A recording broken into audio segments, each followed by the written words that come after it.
Good morning, everybody. This is Mike Missanelli Show on the air, 97.5 The Fanatic. We got the Mets and Phillies series percolating. Last night didn't start off too well. There are a lot of people that hate Aaron Nola. Aaron Nola is what he is. He's, I think, a pretty good number 2 guy or number 3, however they're going to position him. Last night, the Phillies just didn't hit. And you got to hit. I mean, listen, Tyler McGill is off to a good start, right? But he throws a lot of pitches, man. When you get him to throw 92 pitches in 5 innings in the third, you should probably be doing some more damage. That means you're seeing a lot of pitches. You're getting him maybe in advantageous counts, and they just didn't hit last night. 2 through 5 last night, 1 for 14. 8 runners left on base, and that was cleaned up in ninth inning a little bit when Bryson Stott hit that home run. But McGill with 92 pitches, and they didn't hit. So, here's the Mets are a hot team, right? They're pretty good. Their pitching staff is exceeding all expectations. Do we have enough info to say that the Mets are better than the Phillies? Are the Mets better than? Are they really better than the Phillies? You look at the bottom of the Mets lineup. I go, what the hell is that?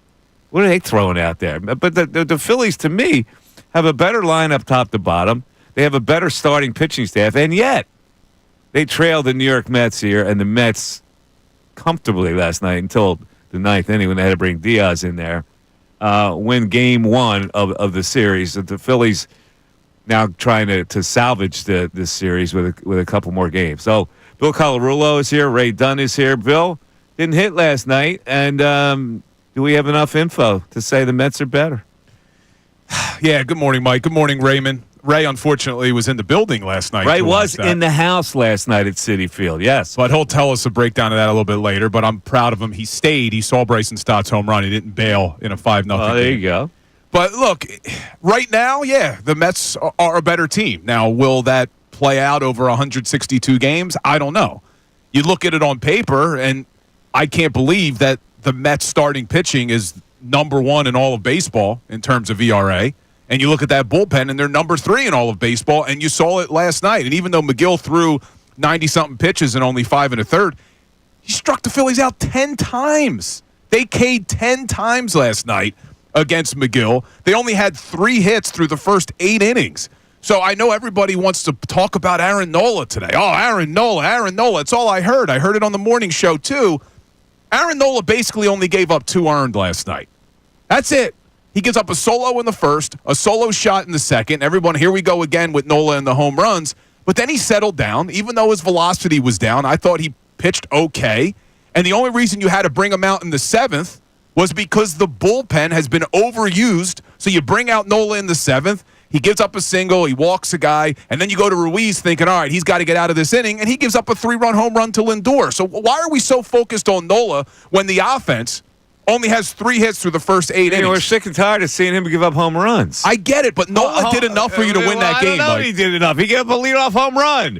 He puts you behind the 8 ball, Bill, a term that you're familiar with in hockey, right away. People are sick of seeing him give up home runs. I completely understand we're sick of seeing him give up home runs. But when he only gives up 2 earned, and you're going up against a pitching staff, even though all the stats would say, yeah, the Mets are number 1, number 3, you should be able to put up runs against the New York Mets with this lineup that the Phillies have. This loss isn't on Nola. This loss was on the offense. No question about it. They don't hit for Nola. I get it. But still, when you give up the bomb, the first player to get, you know what that does to a player's psyche in the field? They go, oh, man, we're behind already, 1-0 at first batter. They get us out in the first inning, and then they go up 1-0. It's demoralizing. It is. Total demoralizing.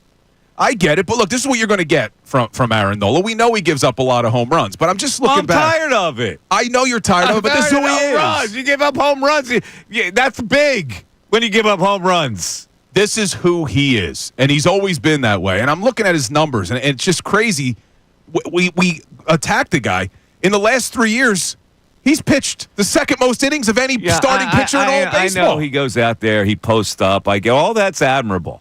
But the home runs are ridiculous. Like I hate guys that nibble like him. I've never been a guy who likes nibblers, and he's nibbler. He's a nibbler, and so when he misses, he's meat. Like when you're a nibbler, you got to throw the ball in bad spots occasionally because you're not going to have pinpoint control with every nibble that you throw, and that ball's getting hit out of the park. And it's been consistent with him. Yeah, it has been consistent. But look, we never look at his velocity. It's funny.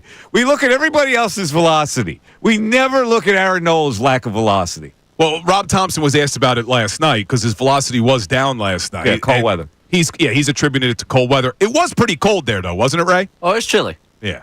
I mean, I don't know if that's the reason his velocity's down, but I've read that his velocity in previous years has been down early in April as well. So we got to see. But again, Mike, I know the home runs can be demoralizing. You should win a baseball game where through 6 1/3 it's a 2-0 game. Like, how are you not putting up runs? I totally agree with you. They made him throw a lot of pitches, and to me, when you make a guy throw a lot of pitches, you're seeing a lot of pitches, and you're getting in good counts, and you should be in good hitting counts, and they didn't hit last night. They just when 2, 3, 4, and 5 go 1 for 14, you're not going to win many games. And you're relying on the Keplers of the world and the bottom of the order, the Real Mutos and your boy, the Rojas, who he didn't have very good at bats last night, Rojas. But Ray Dunn was at the park, Citi Field. Ray, first of all, I was glad that you stayed around because Philly fans who stayed around really kind of rallied in that ninth inning. It was pretty exciting, wasn't it, when they came back? Oh, it was great. For 3 seconds there, we were back. We were having the time of our lives. We were ready to yell at anyone and everyone that was talking smack to us all game long. I was so excited for, again, about 2 minutes. Yeah. Turner and Harper strike out there against Diaz, who looked like he was ready to melt down. Like he usually does. Let him off the hook. Terrible at bats, man. 7 pitches between the two $300 million guys. Like, I understand everyone's mad at Nola today. The fact that we could hardly even enjoy the celebration of Stott's home run with 1 out in the 9th because those two guys only saw 7 pitches between the two of them against Diaz after you watched him nearly implode. Like, what are we doing here? And Mike, I don't know if you looked at the pitch analysis of Harper. Did you see the first strike and the third strike of what he swung at?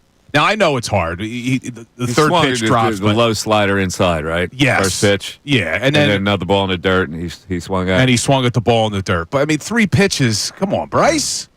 Yeah, You're the showman, man. Yeah, you're right. That's a good spot where he could capitalize on it. All right, let me just say this as we go into the first break. I loathe the 76ers right now. I loathe Do you? the 76ers. And you know why? Because I'm watching NBA playoff basketball. And they're not involved. We're sitting here, we're not invited to the party. It's hard to believe. The playoff basketball, I love it, and we sit here and we got Ugats. You know who was invited to the party? Who's that? Tobias Harris and Paul Reed last night. And that even makes it worse. Even Paul Tobias Reed getting on the Harris action. is actually playing well for the upstart Detroit Pistons. And the Sixers aren't in the playoffs. Tobias Harris over me. 610-632-0975. Are you livid about this, Sixer fans? I am absolutely out of my freaking mind that I'm watching all these other teams in the Eastern Conference, and the Sixers aren't even one of these dreck teams. The Mike Missanelli Show continues. Now, an NFL draft prospect analysis with Andrew DiCecco. As the Eagles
Show you like the NFL draft on Thursday, so we're going to be starting our coverage, and we started today by bringing in ESPN draft expert Phil Yates. He'll be with us at 10:25. Curious to know what he thinks the Eagles are going to do. There's so many varied opinions on what they're going to do, whether they're going to trade back, whether they're going to trade up. The chances are, and at least by the experts saying that the first-round grades that they have on people won't be there by the time they pick at 32, so why not trade back? What do you think, Bill? Where do you think they're thinking right now? I think it's probably most likely that they're going to trade out of 32. I just think there's going to be a team that wants to jump back in, a quarterback's going to fall, and a team's going to want to jump back in to take advantage of getting their quarterback and that fifth-year option. But there's one caveat to that, and I don't think it's going to happen, but I'm hoping it does. This Walter Nolan, the defensive tackle out of Ole Miss, that people are talking about having some character issues, quote-unquote, I don't know if he falls in the draft because of it, but if he does, I know the Eagles love this guy, and they don't have any issues with the character concerns, so they would take him. They don't have any issues with the character concerns. They do not. I just read a story about Howie Roseman, how he does it. He prizes that, but not with Walter Nolan. My understanding is they've done their homework. Oh, they have, and that they love this kid. And there was a great article. I don't know if you saw it. Howie Roseman said when he spoke to the media at some point that there is no one better in the NFL at identifying red flags than Big Dom.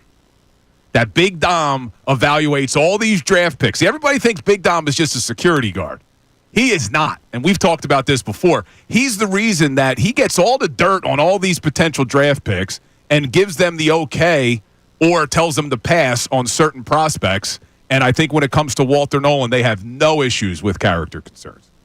But will he fall? Another defensive tackle, huh? Well, with Milton Williams leaving, it would make a lot of sense. That's what I want to ask Field is find out, is there a realistic possibility that Walter Nolan can fall that far in the draft? I don't think there is, but I think they would jump all over that idea if the Eagles could.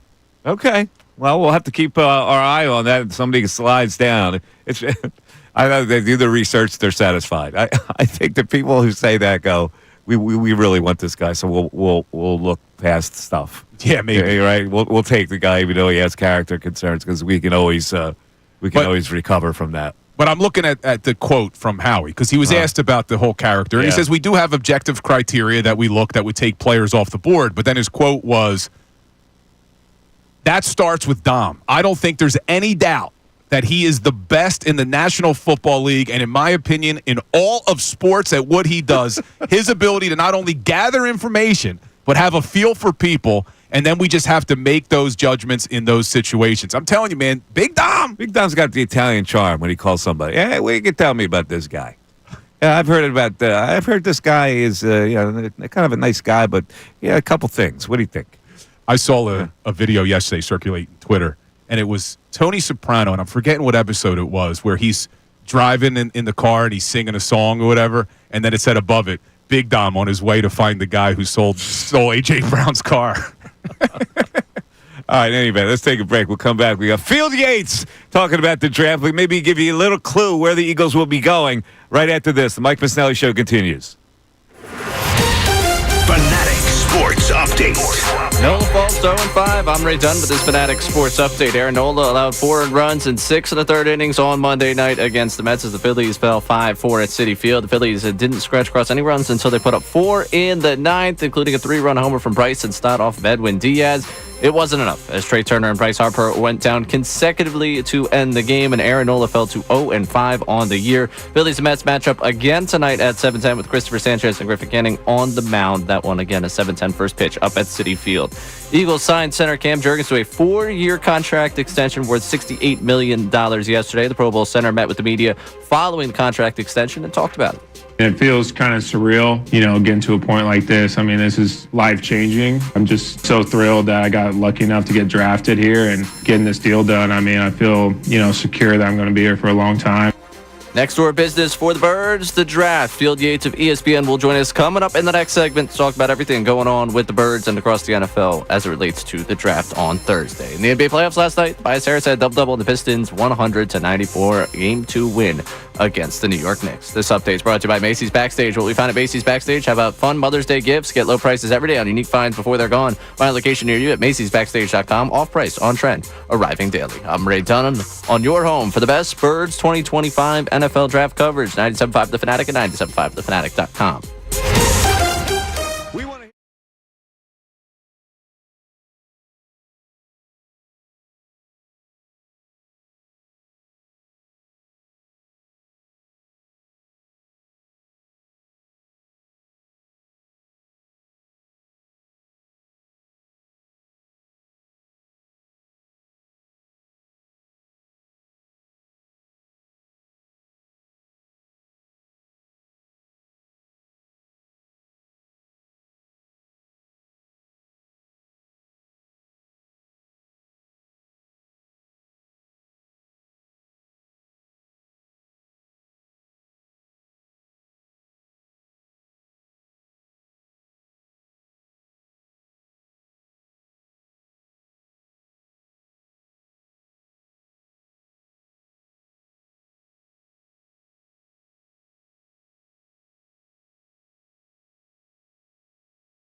NFL draft, everybody excited about it. Not really excited here in Philly because they have the late round pick here, but enough intrigue in the draft to see what they're going to do and what other teams are going to do. And for the expertise on the NFL draft, let's bring in a man who is ESPN's draft expert and also carries some major clout in the fantasy football world. NFL draft expert on ESPN, Field Yates, joins us. Hello, Field. Good morning, gentlemen. How are we doing today? Fantastic. How are you? I am doing great. I am. This is the last thing that I will be doing before I get in the car to head to the airport to go to Green Bay, Wisconsin, which means that we're getting closer and closer to what should be a great 3 days out there in one of the great football cities, really across the Yes, country. this is sort of the calm before the storm for you, but you've been in the storm this whole time, analyzing what's going on. So let's get right to the Eagles. We know they like trench guys, right? So, the word is they could trade back a little bit where offensive lineman would be, or they can stay there hoping that maybe a defensive tackle like Walter Nolan falls to them, or trade up to get a first-round graded guy that they really like. What are you hearing about the Eagles? Yeah, they are in a really good spot. And what else is new? It's the Philadelphia Eagles, and it's the NFL draft. As I look through the order 1 through 32, and these are very, very different spots in the order, obviously. I look at the Bears as kind of the early team where the board feels very open to me. They're obviously a far ways away from where Philadelphia is right now. But after they hit offensive line heavily through free agency and trades, that team at number 10 kind of feels like you let the board come to you and you address one of your remaining needs. Much further down the board is the Philadelphia Eagles, and maybe this is just what we do with the defending Super Bowl champions, but if they played a game tomorrow, which I think I would be into, but I'm sure the Eagles are very happy to have a little bit more time to rest and recover from the rigors of a long season, this team could line up 22 starters, and I think feel pretty good about it. Obviously, it isn't the same as last year, but I think they feel as though a lot of their reinforcements can come from within on the roster last year, and they can still be a very, very good football team. That being said, of course, Philadelphia has always done a great job of kind of eyeing a year or two away in potential needs. So I still look at offensive or defensive line, which I will do every single year with the Eagles, especially because of the fact that, a year from now, Jalen Carter will be, I guess, fifth-year option eligible, and they will have a lot sunk into that defensive tackle room, which they watched Milton Williams walk away this offseason in free agency, but all of a sudden the price tag of that collective room between Jordan Davis and also Jalen Carter and other pieces they have in that place, it will be a lot more expensive than it has been in prior years. So defensive tackle, edge rusher, and offensive line certainly strike me as potential needs for the Eagles, as well as more cornerback depth as they have had some changes there this offseason. What are you hearing about Walter Nolan and the character issues that may make him slip, and whether it is a possibility that he's there at 32? And I think this year, so I'll speak generally, and then I'll get to Walter in a second. I think generally this is the kind of year where there are players that we're talking about as potential sliders to pick 32 that could be gone by pick 15. I actually think Walter will be gone well before the Eagles are on the clock at number 32. But this is a year where last year it felt like a lot of blue chippers at the top. You might have had a couple of dissenters here or there, but I think pretty much the entire league felt as though the 3 quarterbacks at the top, plus 3 receivers, plus Brock Bowers, and a couple of offensive tackles were all kind of lock it in, top 10 to 12 overall prospects. And all of those guys, except for Bowers, went in the first 12 picks. Bowers went 13th because of that quarterback run. This is a year where there are a couple of the blue chippers at the very top. Abdul Carter and Travis Hunter lead the way there. But beyond that, it's a lot more of beauty in the eye of the beholder. So, Walter, maybe he's there at 32. I'm dubious of it. I think he is long gone because I do think he'll find a home earlier. Walter can be as good as he wants to be. His snaps this past year at Ole Miss looked like his snaps at Texas A&M the 2 years prior, that when he's rushing, he's about as devastating and powerful of an interior pass rusher as we have in this entire draft class. He had 6.5 sacks this past season. He's got great inline power. He's got an explosive first step. He has very good instincts as a pass rusher as well to kind of sense when and where his opportunities lie. So I wouldn't be surprised if Nolan's gone in the first 20 picks. There's just a ton of talent there for a guy who has been on the scene since his high school days, because when he came out of high school and landed at Texas A&M, this wasn't a big-time recruit. This was the biggest-time recruit. He was the number 1 player in some recruiting services. So I just think that kind of talent doesn't make its way all the way down to 32. Field, the last time the Eagles had the 32nd overall pick was when they won the Super Bowl in the 2017 season, and they traded out with the Baltimore Ravens, who jumped back into the first round to get Lamar Jackson. Is there any quarterbacks that you could see still on the board around 32 that a team would want to jump back in and make a trade with the Birds? Absolutely. Yeah, I mean, I think it's any quarterback not named Cam Ward. So Shedeur Sanders, Jackson Dart, I think are the two most likely candidates that we be talking about. Is it possible that either of them goes earlier than that? Of course it is, but I think it's unlikely that three quarterbacks are off the board by the time the Eagles pick at number 32. I think it's probably more likely that two of them are off the board or one of them are off the board at number 32. And I mentioned how last year was the blue chip year. You got all these guys at the very top of the board. This is the year where the staff of the Philadelphia Eagles may have a guy at 50 that the Commanders may have at 100. There's a lot of blending of players in the middle round. So Philadelphia moved from 32 to 36 or 32 to 40. I just don't think there's nearly enough variance in prospects that they should be deterred by the possibility of adding a bunch of extra swings. As we also know with Philly, because you have a great team and great success, you have very expensive players, and the bill will continue to come due for the likes of Jalen Carter and other guys who will eventually be extension eligible. We saw just yesterday, Cam Jurgens gets his extension. This is just the reality of the roster that they have built, which means that you got to have really, really strong drafts. And one way to do that, and Howie Roseman knows this, is you take a lot of swings, right? You got a lot of cuts at the draft. And so if they have the opportunity to move back from 32, a handful of spots, and pick up an extra pick or two, I just think this is the draft where it feels like the perfect time to do so. Because I'm just telling you guys, as I've gone through my top 100 and even my top 200, I found players that I wake up some mornings, I think to myself, how did I have that guy all the way down at 120? And then you look at the players ahead of him and you say to yourself, well, there's a lot of good players that are already on the board, but there is excellent, excellent depth in this year's class. Last year's class was much weaker on day 3. I think we're going to see some real impact players that end up being taken on day 3 of this year. Talking to Field Yates, ESPN draft expert. Field, the consensus is it goes Cam, Travis Hunter, Abdul Carter. Can Shedeur Sanders slide in there at all to the Giants? Are they desperate enough for a quarterback that they would draft him that high?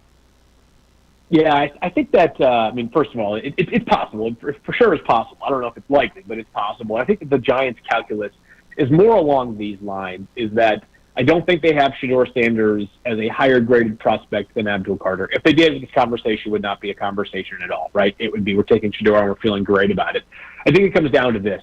It's possible if the Giants are maybe not enamored with, but feel strongly enough about Shedeur Sanders that they could make him a draft pick of theirs, that they say, we're not going to do it at 3, but we would feel better about it later on in the first round.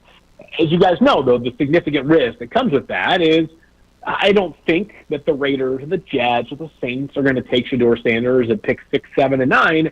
But we don't know that, right? I mean, for as much intel as there has been shared over the past couple of months about the draft, we also know that most smart executives are holding everything close to the vest because there is zero incentive for them to leak information, because this is it's not like everybody gets to take a chance on these players. One team gets these players and it comes at a very specific time. So the Giants are probably saying to themselves, all right, hey, we could not draft Shedeur at 3 and then just get back into the mix somewhere.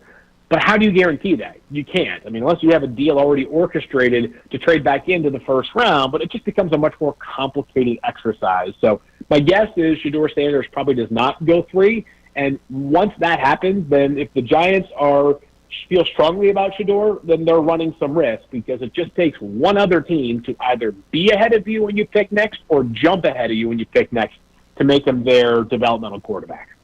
All right, Field, I know you got a hard out, so just a real quick one from me. This will be the last one.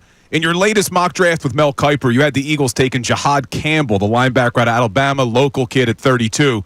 Do you see him as an off-ball linebacker in the NFL, or would they transition him to an edge rusher? I think he's an off-ball linebacker in the NFL primarily, but the fact that he has the edge rusher in his bag is just, that's just like icing on the cake here, right? And I know the Eagles haven't taken an off-ball linebacker in the first round since, 1975 or something ridiculous. So I get it. There are some who say that's just a non-starter.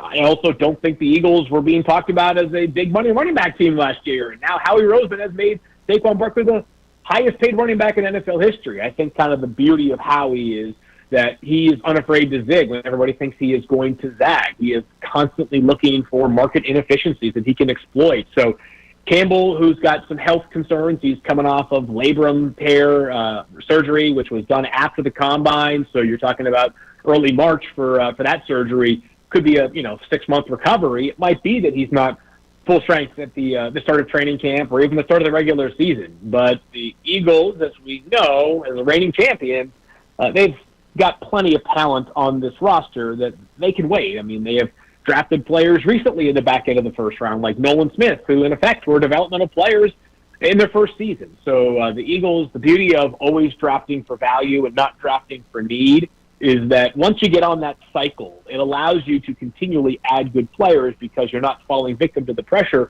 of needing them right now because of the quality of the roster overall. Field, listen, we appreciate you coming on, and we'll look forward to your reports with the big draft coming up. Thank you very much. Thanks, guys. That's Field Yates checking in. I wanted to ask him one more question, but I knew he had to go. What was Get in that? the car. Well, since he's a fantasy football guy, I wanted to ask him if Abdul Carter did slide to 4. Don't even and ask the it. Patriots. Don't even wanted say it. A.J. Brown, would he, as a fantasy football expert, make that trade? And I think he would have said yes. He would have said, so there. I can't even wrap my head around it because of the salary cap ramifications. 610-632-0975 is how you climb into the show. It's the Mike Missanelli Show. Back after this.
97.5 The Fanatic. All right, the Phillies lose the first game to the Mets. We're all cranked up about the NFL draft that's coming up and what the Eagles will do. And the NBA playoffs are going on. So are the NHL playoffs. A lot of exciting action in the NHL last night, Bill. Were you watching at all? I only watched the highlights. I only watched the highlights. Saw that big comeback by Edmonton. You're not in on the regular games, Bill? Well, there's only so many games you can watch. So last night I'm watching the Phillies game. So I was kind of just tuning back and forth between the NBA, the NHL. There's a lot going on right now. And to your point that you started the show with, it's frustrating that with all the stuff going on, Sixers aren't in the playoffs, Flyers aren't in the playoffs. Now, I'm less angry at the Flyers, and we went over this last week. And so am I, because they're building. Exactly. Yeah, they're a building team. You get it. You get it. I do. You got that chip in your head, too. But it's frustrating. Like, I'm watching these playoffs and how electric the crowd is. Washington wins in overtime, and you see the place. It's unbelievable the level of intensity the NHL playoffs ranches up. Or what? Ranches up? Ramps up. Ramps up. What did I say? Ranches? Ranches up. Sometimes I don't even know what the hell I'm talking about. I've never used that term in my life. Ranches up. Ranches up. Anyway, ramps up. Mine works in a very interesting way. And it's frustrating that the Flyers aren't a part of it. It is. It really is. But watching basketball is I was flipping back and forth last night. I'm watching that Knicks-Detroit game. Here are the Pistons, right?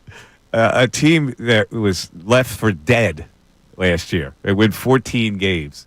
And they're viable. They're a viable player right now in the playoffs. The Sixers come into this season having not won 14 games, winning a lot more, supposed to be a contender. And I'm watching the frickin' Pistons, who have an ex-Sixer who people hated, play 43 minutes last night. 43! And was a plus. And he double-double, man. 15 points, 13 boards. It's unbelievable. And even Paul Reed, 11 minutes. In those 11 minutes, the Pistons were a plus 13. Don't get me started. You believe this? Paul Reed. He's irrelevant to me. But Paul! Tobias has been the glue for that young team. And they're young, except, for a couple guys. Mike, I remember the day Tobias signed with Detroit this offseason, and, we were laughing about it. It was like, oh, well, Detroit just has to get up to the floor with their salary cap. That's why they gave him all this money.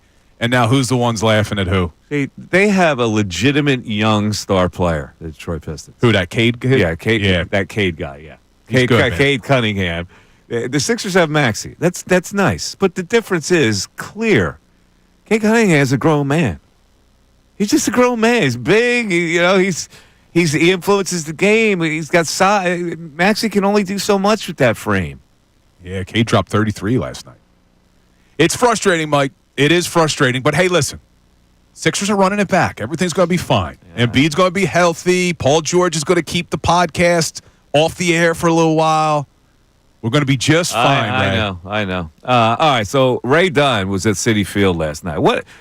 Celebrating his birthday with his brother. They drive all the way up there. This is the type of thing that's not lost on youth, right? They can do stuff like that. Ray's got to get up early, come in here, prepare the show. He goes up to Citi Field. He stays to the end. He's got like a 2.5 hour trek home, the whole bit, and he perseveres through the whole thing. Ray, you got my admiration. It's the type of thing that I may have thought about doing when I was your age.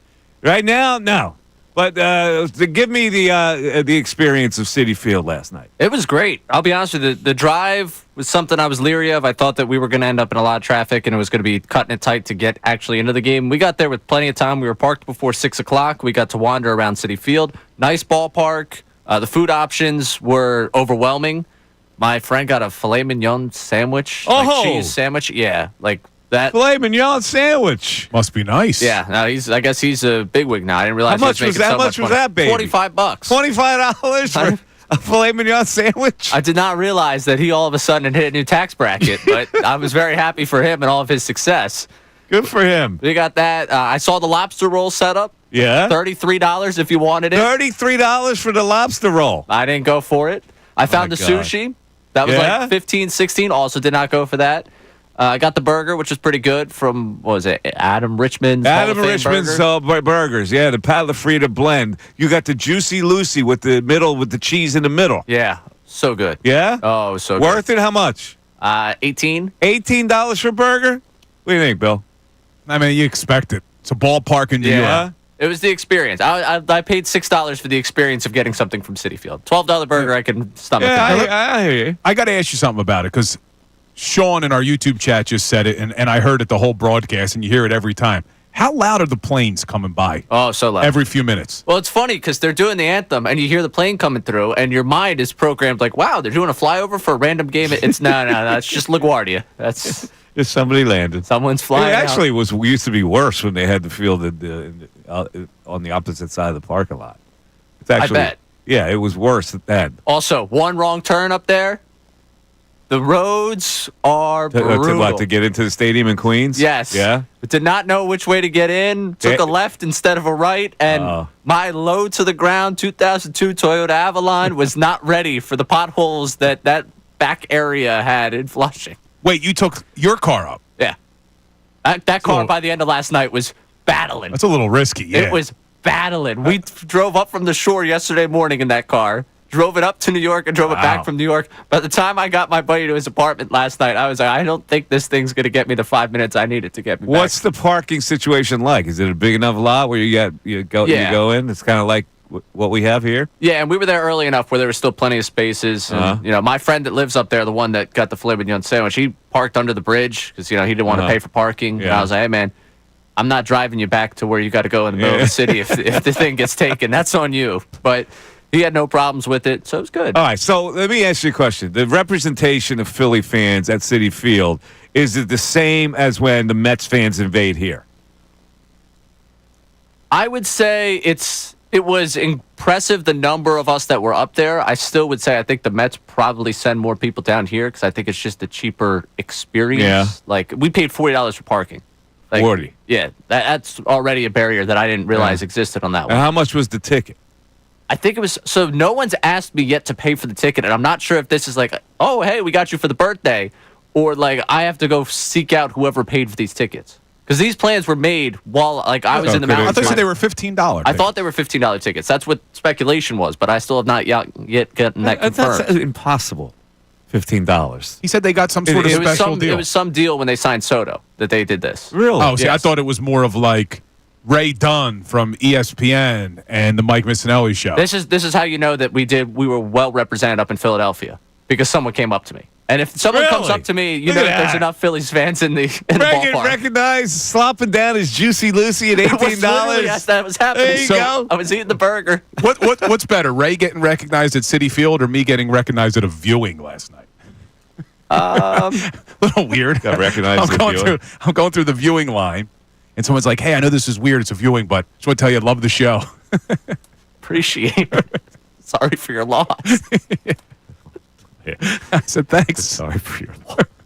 Phil, that shirt's making me nuts. All right, first of all, let me describe the shirt. You're wearing a free shirt. Let me describe the with shirt. all kinds of advertising on it and your name on the back. All right. Come the on. union sent these to the station, all right? I haven't worn it yet. I thought today it's a beautiful day. I'm going to rock the Philadelphia Union shirt.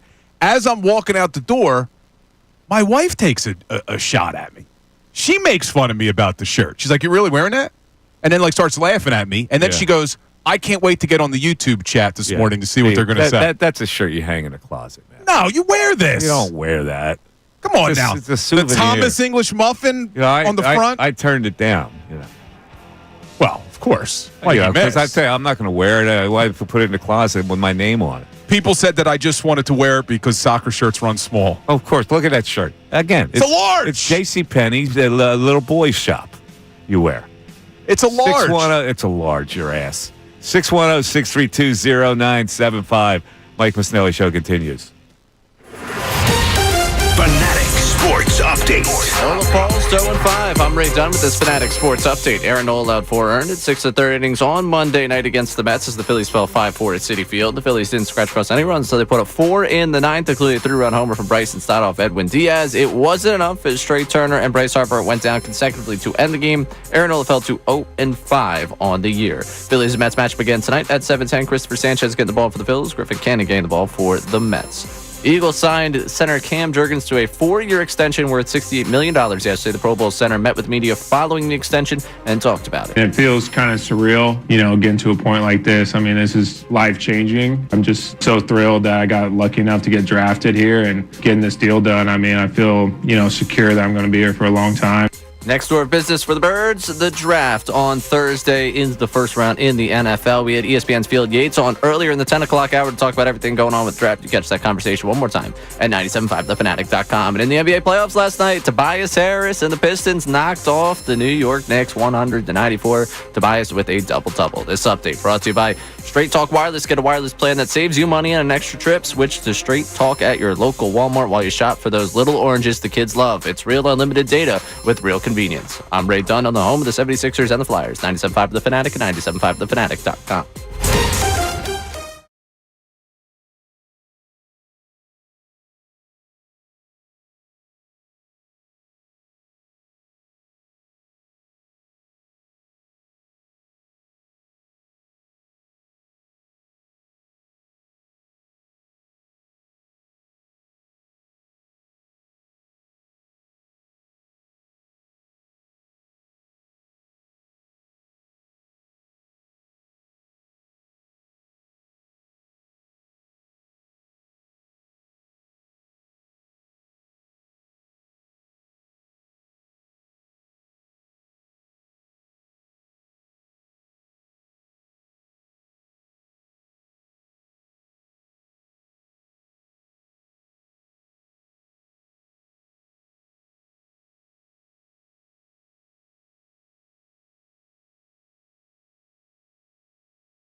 Mike Missanelli Show, 97.5 The Fanatic.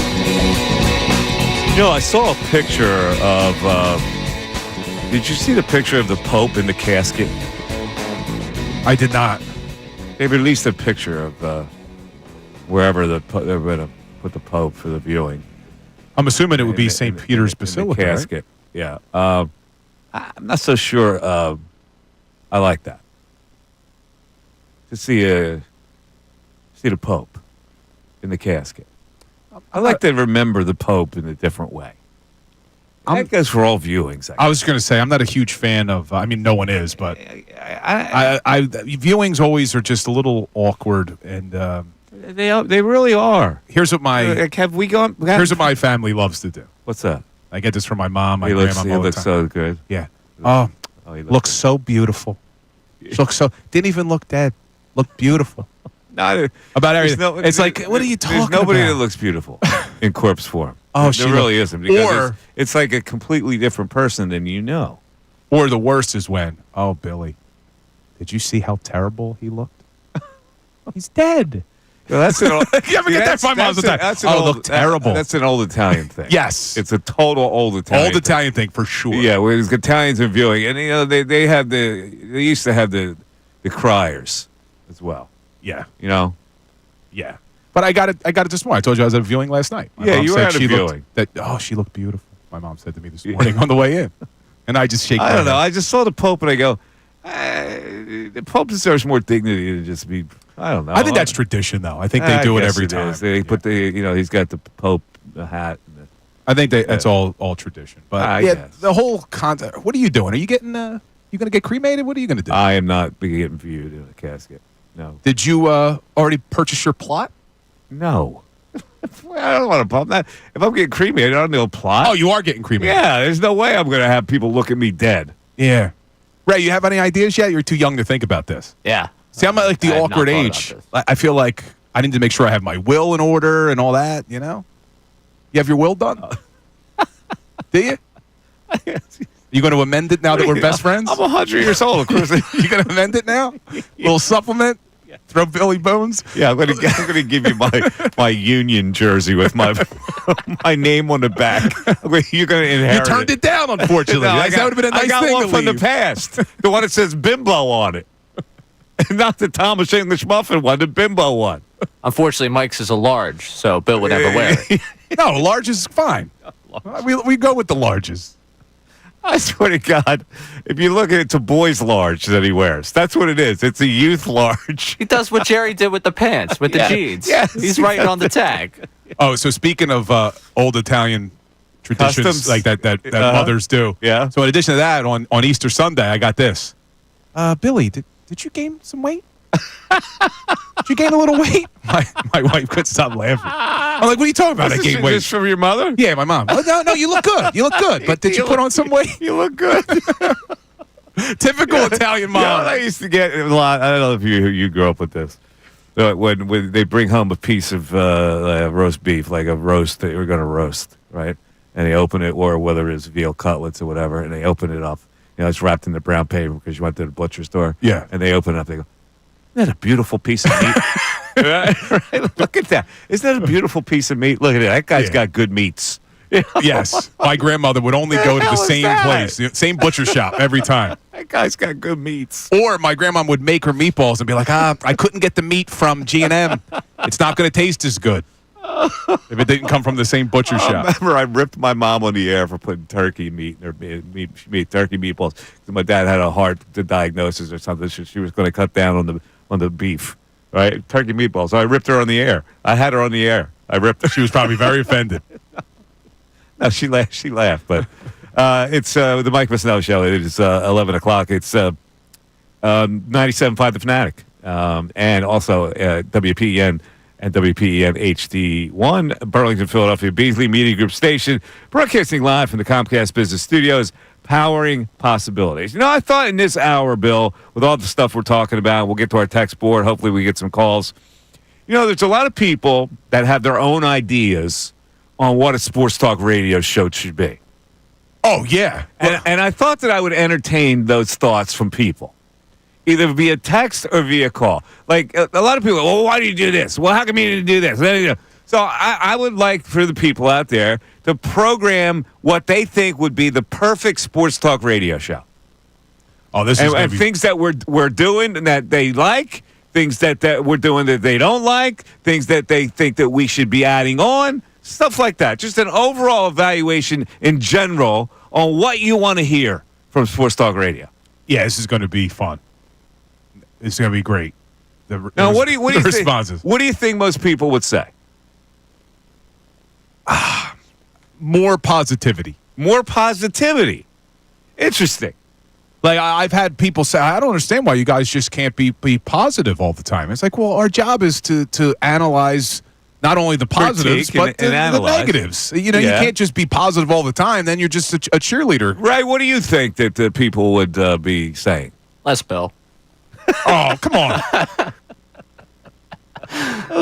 Bill. Sorry, that was put on a tee for me. How about it? You couldn't have just always put that taking on a shot. I'm so nice to Ray. You know, I get ripped all the time. And I'm sure that Ray holds back on some of the things, like Ray, and you hold back on some of the emails you get. But I was discussing an email I got with Ray on you. It's hysterical. You didn't share this? No. You saved it for on air? I didn't know it was. So you talk about it off air and no one shows me? I wasn't going to bring it up. Wait, was this the other day when you were reading over your shoulder and you two were laughing hysterically? Yes. I was wondering what's going on. When are they going to include me in on this joke? Yes. So I this is the type of stuff that we get.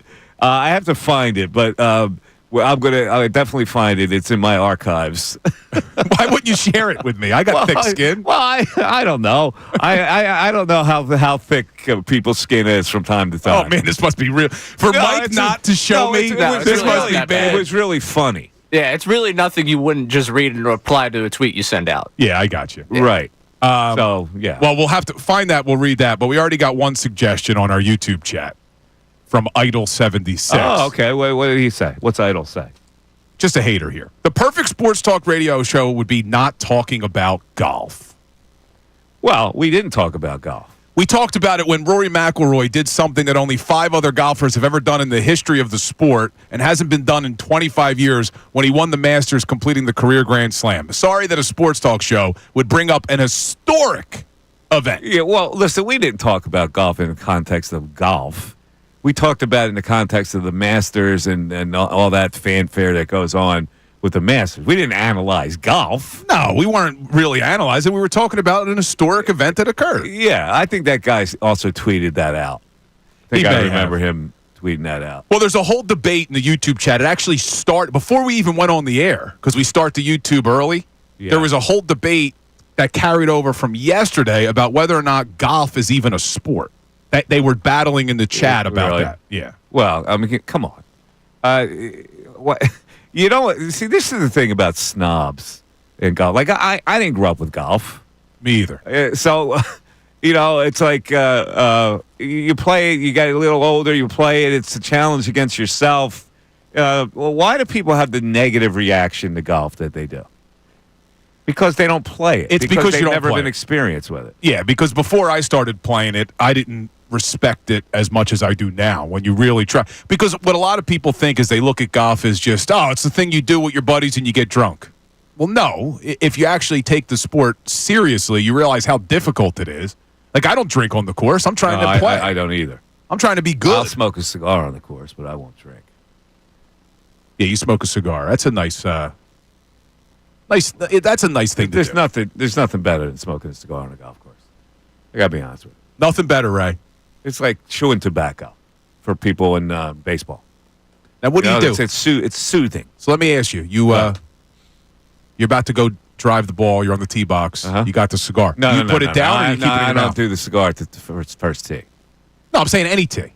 Any tee. You're smoking a cigar. You're on the back nine.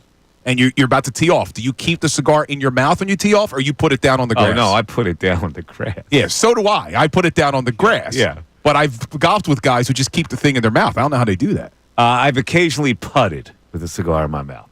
And then when you sink, that's pretty cool. No, but it's no good because the smoke is blowing in your eyes. You're supposed to be focused on the ball and the line. And, you know, I don't know why I do that. I forget to put it down sometimes. You putt with glove or no glove? It's a really good question because sometimes I putt with a glove on and sometimes I don't. Always take it off. When I'm putting bad, I'll go, I put the glove on. You know? I like how bad I am at putting. Like it really matters. You Always taking the change it glove up. off, putting it in the back pocket like it matters. Right. You change it up every now and then because you're so neurotic. Golf's a neurotic thing, man. Not an erotic thing, a neurotic thing. It is. It is. It's. I never appreciated not only how difficult it is from a physical standpoint and doing it. It's the mental side of the game. Correct. That really, and the risk reward that you approach every shot with. It's a great game. It really is. All right. So on the other side of this break, we're going to get to that email that where the guy, well, he took you apart. I'm looking forward to this. So looking forward to but it. the way he did it was so vicious that it's almost funny. I'm more upset that you two didn't tell me about this for I days. didn't want to hurt your feelings. For days. 610-632-0975. Back after this. Now, an NFL draft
11:11, Mike Missanelli Show, 97.5, The Fanatic. All right, so what do you want in a sports talk show? A lot of people said it was a hot take when you talked about the A.J. Brown and Abdul Carter situation. And I go, that's not a hot take. That's just a fun conversation. I know it's not realistic. It's just a fun conversation to have. It's like when you're talking sports with people, with friends, with colleagues, or people you just don't know or eavesdropping on your conversation. It's just a sports conversation. It's not brain surgery. It doesn't have to be brain surgery. That's what sports is all about.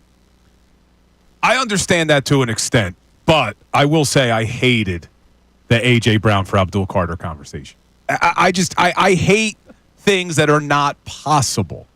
Like, it's such a there are other things to talk about. Like, should the Eagles trade out? Was it fun of 32? to say, Should they trade up? Would you trade Mike Trout for Bryce Harper? Or would you trade Maxey for Cade Cunningham? Well, it's just a conversation. It's just sports conversation, Bill. Would you trade Bryce Harper for Mike Trout? No. Conversation over. No. But the point is, like, you're thinking of sports in a different way. It doesn't have to be brain surgery all the time, Bill. And on that note, let's hear from this email. Now you're coming after me. All right, so hold on. Let's set the table here. You get this email last week. You decide to show Ray. You two laugh about it and don't show me for a week. And now we're going to do it on the air for the first time. You just ticked me off, and now I want you. So I have not heard this guy to yet. insult you. I haven't heard it yet. I forget just how good it was, but I do remember laughing pretty hard at it. I remember hearing you This was hysterically laughing. Wednesday the 16th. This was sent to me. All right, so almost a week ago. Yeah. Mikey, I've been a huge fan for many years, way back to Steve-O. I cried 2 years ago that afternoon when you announced you were leaving, and I was happy as I can be when I found out you were coming back to the Fanatic. With that said, I cannot take that buffoon of a cartoon character that sits next to you. Cartoon character. I tried, and I can't do it. How is it possible that a college graduate with a law degree can only have knowledge about football and nothing else in the whole entire world? I wish you all the luck in the world. So here's a common theme I've noticed. Seriously, here's a common theme I've noticed. And this isn't me getting defensive. This is me stating a reality. The people who have said that they've loved Mike for years don't like that I disagree with you on things. Because for you to say... that's not true. Hold on. For someone to say that I don't know anything else about football, I think I was pretty damn right on a lot of things that I disagreed with you about, specifically with the Phillies, with not only with the Eagles, but things about Billy Baseball we joke. But people, oh, man, I can't believe it. Mike, how do you put up with him? He doesn't know anything. Please, get out of here. Get out of here. Right, see? This is why we didn't share it with you. What else you got? This is why we didn't share it with you, because now you got a red ass about it. I don't have a red ass. I think your ass is a little red. I have noticed most of the people that come at me have been long disciples of yours. Like, they've been around for 30 years, so they don't like that I don't just sit here. I don't think that's true, because I get just as much feedback saying we have a great chemistry together. No, I agree with you. I don't understand how you can always disagree with me. You disagree I don't with always me. disagree. I could say it's sunny out, and you would disagree with me. I don't always disagree with you. You not just disagree with me 99.9% of the time. Because you're wrong. I am never wrong. Because you're wrong. I am never. That's You the would be beauty. wrong, For 35 years, I've never been wrong about anything. So here's what I think people don't understand. Like, none of this is contrived. When I disagree with you, I am going to disagree. I will never be a co-host that just is going to hit you with the, yeah, you're right. Because I don't want to go through the difficulty of having to disagree. You are not an easy person to disagree with. But I love that. What do you mean? Because you draw a line in the sand, too. No, this is how I feel. And we are not going to cave when we firmly believe something. And that's what I think makes the show good, is neither one of us caves. I always tell people this. I would like you to name, because I get this all the time. Well, you're so wrong about this and that. I go, name 5 things that I've ever been wrong about. You couldn't come up with a five-member list. You could not. The people out there that say, "Yeah, hot takes." Give me 5 things that I've ever been wrong about. Can I give you a list? Yeah, go ahead. Give me a list. Number 1 at the top, Nick Sirianni. Hell yeah. Oh, stop it. The whole world had the same opinion. So Except for me. I don't even count I that. didn't have that opinion. And I got much accused of good. being his hack after everything he'd done, and yet everybody wanted him fired. So, there we go, number 1. Number 2, the Phillies are going to be just fine in the postseason, Bill. What do you want Rob Thompson to do? It's baseball. The manager can only do so much. They're not going to be complacent. I think that's number 2. Manager couldn't do anything about hitting. Manager couldn't do anything about hitting. Should we keep going, Ray? You want to blame the manager for the Phillies losing? Then go ahead. Nah, Because that's such a low-hanging I fruit. don't blame Rob Thompson entirely. I think there was a lot of factors for what happened in the postseason. Of all the players that play for the Sixers that I said from the jump can't play, every one of them turned out you were not right. to be able to play. Do you know every one of them? And nobody ever says, "Mike, you were so right." Do you know one of It's the things? always, "You were so wrong on this guy." Do you know what one of the things that you were the most wrong What's about that? What's that? since we started this show? And Colby said it on the YouTube chat. Not taking the bread after a meal. If the bread is on the table, They're Mike, going to throw it out anyway. Relevant conversation that makes you just a cheesy, cheap bastard. If you take rolls home, okay, that's what that makes you. Simple, and that's just coming from a poor kid, right? man. I grew up poor. You taking rolls? That's a That they're gonna throw That's away. a level of desperation that's embarrassing. Hold on, I'm trying to see. People are coming at you now. Oh, really? What was I wrong about? Someone said Somebody that said Nick Foles. They'll say Nick Foles. I guess That's what they before Tiger won the Masters this last time, you said he would never win a major again. A lot of people had that opinion, though. Yeah, I'll give you I'll take the hit for that. but I'll give you a pass on that. I'll take the hit. But what made it so magical, and this is Kevin Bloomfield, big fan of the show. We've met him a couple times. But what made that such a magical win is no one expected Tiger to be able to do it again. No, listen, I said he wouldn't win another major, and he did. So I'll own that. I said 5 things. Right? I said 5. You couldn't come up with 5 things. Well, we've only been together less than a year. No, not you. I'm talking about all time. All right, chat board. Text not board. with us. I'm talking about all time, Bill. 610-632-0975.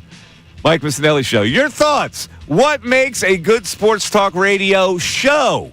We'll let you be the programmers. Mike Missanelli Show continues. Fanatic Sports Update. Nola Falls 0-5. I'm Ray Dunn with this Fanatic Sports Update. Aaron Nola allowed 4 earned at 6 1/3 on Monday against the Mets as the Phillies fell 5-4 at Citi Field. The Phillies didn't scratch across any runs, so they put up 4 in the 9th, including a 3-run homer from Bryson Stott off of Edwin Diaz. It wasn't enough as Trey Turner and Bryce Harper went down consecutively to end the game, and Aaron Nola fell to 0-5 on the year. Phillies and Mets match up again tonight at 7:10 with Christopher Sanchez on the mound for the Phils and Griffin Canning matching up on the mound with him for the Mets. The Eagles signed center Cam Jurgens to a 4-year contract extension worth $68 million yesterday at the Pro Bowl Center. Met with the media following that contract extension and talked about it. It feels kind of surreal, getting to a point like this. I mean, this is life-changing. I'm just so thrilled that I got lucky enough to get drafted here and getting this deal done. I mean, I feel, secure that I'm going to be here for a long time. Next order of business for the Birds, the draft. The NFL draft on Thursday. That's the first round. We had ESPN's Field Yates on the 10 o'clock hour to talk about the Birds and everything going on in the NFL draft. Catch that on our website one more time, 975thefanatic.com. In the NBA playoffs last night, Tobias Harris had a double-double as the Pistons won 100-94 in Game 2 over the New York Knicks. This update is brought to you by Wendy's $5 Biggie Bag. The Wendy's $5 Biggie Bag is the best deal in fast food for a lot of reasons, some of which include a JBC, 4-piece nugs, junior fries, and a small soft drink. The best deal of all time, got to be Wendy's. U.S. price participation may vary. I'm Ray Dunn, the home of the 76ers and the Flyers. 97.5 The Fanatic and 97.5thefanatic.com.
Got fake Schefter. Fake Schefter. There's a fake Schefter out there? There is a fake Schefter Twitter handle that looks almost identical, same profile picture and everything, who reported some things that are inaccurate. But what was reported was that the first three prospects in the draft were informed that they were going to be selected by the teams in order. The Cam Ward goes first, Travis Hunter goes second to the Browns, Abdul Carter goes third to the Giants. But that is not accurate. That was fake. And good thing I told Ray, because then Ray's like, wait a second. That's not what Shefty just tweeted. Yeah. So what did Shefty just tweet? Well, 38 minutes ago, Adam Schefter tweeted a video of Peter Schrager, who's now a part of ESPN, that the Browns and the Giants are fielding trade calls for their second and third overall picks. So it'll be interesting. No first-round picks have been traded yet. Could it happen? I have no idea why the Browns would not want the best player in the draft in Travis Hunter. And how could you lose if you took Travis Hunter? Yeah, you're either getting a great receiver, a great corner, or both. Why would you trade out of that pick? It doesn't sound like they would either, because their general manager, Andrew Berry, compared him to Shohei Ohtani. Like, you don't compare a player to Shohei Ohtani and not take him. Exactly. And why would the Giants not take a dominant in this division? Why would they not take a dominant pass rusher? And why would they trade out of 3? Yeah, and the reason I think it would be very shocking if they traded out of the 3 spot is because I've said this before. Shane and Dable are trying to save their jobs. You don't save your jobs by trading down and acquiring draft capital for the next GM. No, you don't. So I think it will go that way. I think you'll have Cam Ward, we know, is going number 1, then Hunter, then Abdul Carter, and then we'll see what happens the rest of the week. All right, I want Ray to decide this. We just had a little situation, Ray. So we rolled down to get some coffee. The first time we went there was no coffee. So we got down there, the pot is brewing. Because we're on a time limitation here. We got to get the coffee, get out of there, get back to the studio. So Bill does an Inspector Gadget, and he takes the pot, he gets another pot, empty pot, and whatever is been brewing in the one pot, he shifts the other pot there, and he pours a cup of coffee for himself, and then he Inspector Gadgets again and puts it back so it fills even more, and then he does it again, and he fills a cup of coffee for me. Well, an employee comes around the corner, and she says, yeah, I made that pot, and was not happy that we interrupted the coffee process and stole basically the 2 fresh cups first before she could come back when the coffee was actually fully brewed. We need a ruling on this. And I didn't was realize, that a violation by us? And I didn't realize she was upset, but then I said, yeah, thanks. Usually it's like gasoline. This looks good. She goes, yeah, that's why I made it for myself. Kind of little sarcastically.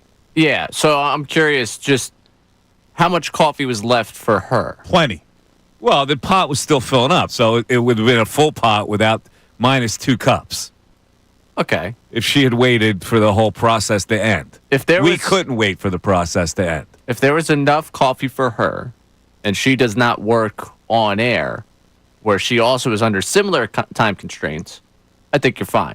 Now, it is suspicious that she left and came back, because usually, and not singling out any of the employees here in our wonderful cluster, but usually those who are not on air tend to stand and wait with their coffee as a way of mingling and potentially taking some time to get a break from work. She's not an on-air person, as far as I know. I've seen her around. No, she's not on air. She's been here for a long time, I think. Yeah, she's some kind of, administrative. Yeah, but I would think, I mean, it's a public coffee pot. I didn't realize that she was upset until we walked out. She didn't like it. How much of the coffee spilled? No, it's none. He Inspector Gadget. Oh, wow, that's I did a pretty good job. He did. It was amazing. He got the pot.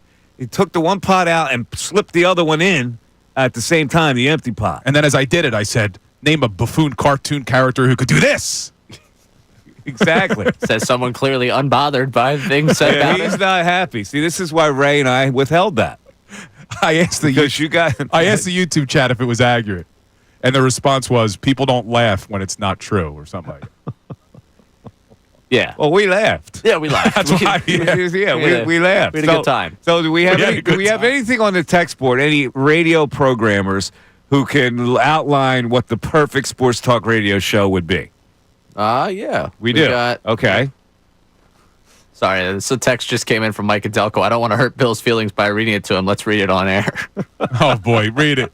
No, that's what he was saying. The logic behind us reading on the air. Oh, yeah, I know. Not telling you. I know, about Mike. I don't want to hurt your feelings. We're going to laugh behind your back a week ago and then bring it up on air. We took it under review. Yeah. And we decided that since you're good-natured about other criticisms, that you would be okay with this. We were testing the waters when I said less Bill. Correct. And I do think everyone would agree. I don't get offended. I think it's hilarious. So please bombard Mike's email with hate towards me. It'd be great. Just keep sending him emails. I do love Mike. I think you were the only one that gets. I don't know about you, Bill. I think you might got one or two. My email is totally free, devoid of any. It's literally just work emails. You're the one that gets the reviews on the show, so I'm actually curious. I get all kinds of hate too. Really? Well, yeah. Well, I get hate on Twitter a lot. I haven't gotten hate on this particular email address yet. I don't think. Maybe I have. Yeah, I think I have. People, it's funny when they don't like a certain opinion because it's against their opinion, and so in a way that they feel the need to protect their opinion, and the way they protect their opinion is they rip your opinion. So, I saw someone come at you last night on Twitter, and I thought it was great. Someone was telling you, stop trying to be cool. And you said, you can't try to be cool. Cool is natural. And then the person responded, lol, it is, and you ain't it. Colarulo is cool. Ha! Ah! Got him! Says the man who wears a boy's large soccer jersey. That guy got you. I go back at everybody, though. Do you think my responses are engaging? Yeah, you go back at everybody. I just laugh. One of the crazy, because we get tagged on a lot of different things, and I'll just see you responding to something. I was like, what did I say to Mike? Oh, that was someone trolling on Twitter. And I see replied Mike Missanelli. I was like, I didn't tweet at Mike. What did I say to Mike? Yeah, I don't understand that tag thing. So I just, every once in a while, I'm like, I just shoot out thoughts. I didn't think Mike and I got in a Twitter spat today. No, haven't gotten that spat. Here's my replies. First of all, somebody put a meme of you out there. I put the meme at our boss Paul Blake. He did the AI Bill. Yeah, good looking guy. That AI Bill. Yeah, so I would say no. I usually say grow up, son. Stuff like that. Skippy. Yeah. Buster. Yeah, I said can't try to be cool. Cool is natural. Learn. I guess I'll throw stuff like that. But anyway, hold on. I'm not offended by the email. But do I really come off as a buffoon cartoon character? Is that a real description? Not a cartoon character. That one got you, didn't it? I just honestly, I'm a good sport.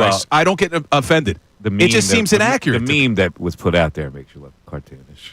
Well, that one was cartoon. Yeah, like a superhero. Yeah. All right. Here's now. Okay. I call somebody an idiot. So somebody got offended. I called somebody an idiot, and the guy Jason says, "With all due respect." Spelled D-O. So right away you know what you're dealing with. With all due respect, based on some of your own hot takes, I'm not sure you get to call anyone an idiot. So I write back, name one hot take. And then I get nothing. Yeah, no, we don't do hot takes here. No. Well, you were wrong about what. Name it. Name when I was wrong, and we'll have a discussion over it. That's what I like to do. That's why I like to engage with telephone calls. Yeah. Because it's a dialogue. And you can only get more understanding through dialogue. Well, that was one of the recommendations in the YouTube chat was when you asked about recommendations, they said take more calls. We would love to take more calls. So here's the update that I just got in the hallway a couple of breaks ago. Oh, we got an update? Well, from the main engineer who was incorporated to come in here and fix the whole thing. I said, so when is that new system coming in? Well, we're thinking that in a week or two it would be installed. So Whoa! But it's always vague. It's not going to be a week or two. How many times have we heard a week or two? Probably a week or two ago. Exactly. So we don't know. We have no idea, and we are powerless to control this situation. People ask me all the time. I played golf last week. Right? Well, what's the story with the phones? And I tell them the story, and they go, what? So, listen, man. I'm telling you, when we get the system in, I am not going to say, I'm going to say, hello, everybody. Welcome to the Mike Missanelli Show. Let's go to the calls. And it's going to be all calls. I'm not going to even say boo, Bill. The Not calls will boo. dictate the entire show. 610-632-0975. You can call now. We'll get you in. Mike Missanelli Show continues. We want to hear from you, so text us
Ruined the coffee.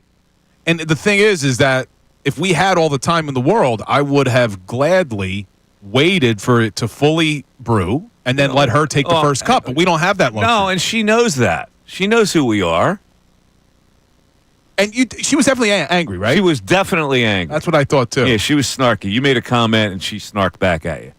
Now, in her defense, You were trying to compliment her I was. by saying you make a really good cup of coffee, and she didn't want to hear it. She did not. But in her defense, before you get your cup of coffee, I can understand being a little cranky. You haven't had that caffeine yet today? Well, it's 11:30. You don't think that was her first cup of coffee? If it was, that's why I'm saying I could see her she's being in here a little- early. There's no way that was her first cup of coffee. I'm going to have to talk to her. But she also is You might make things worse. she's a stairs walker like I am. Oh, She doesn't take really? the elevator. So we've Oh, walked the stairs together you have? before. Yeah. So you know her fairly regularly. I mean, other than wow, these stairs get longer every day. Is that what you say? That's what she said to me. Oh, she says and that? that was the only It's communication like, we had. Small talk, avoiding uncomfortable silence. Yes. You know, Usually it's the weather. I'm big on uncomfortable silence. I love it. Man, I'm not.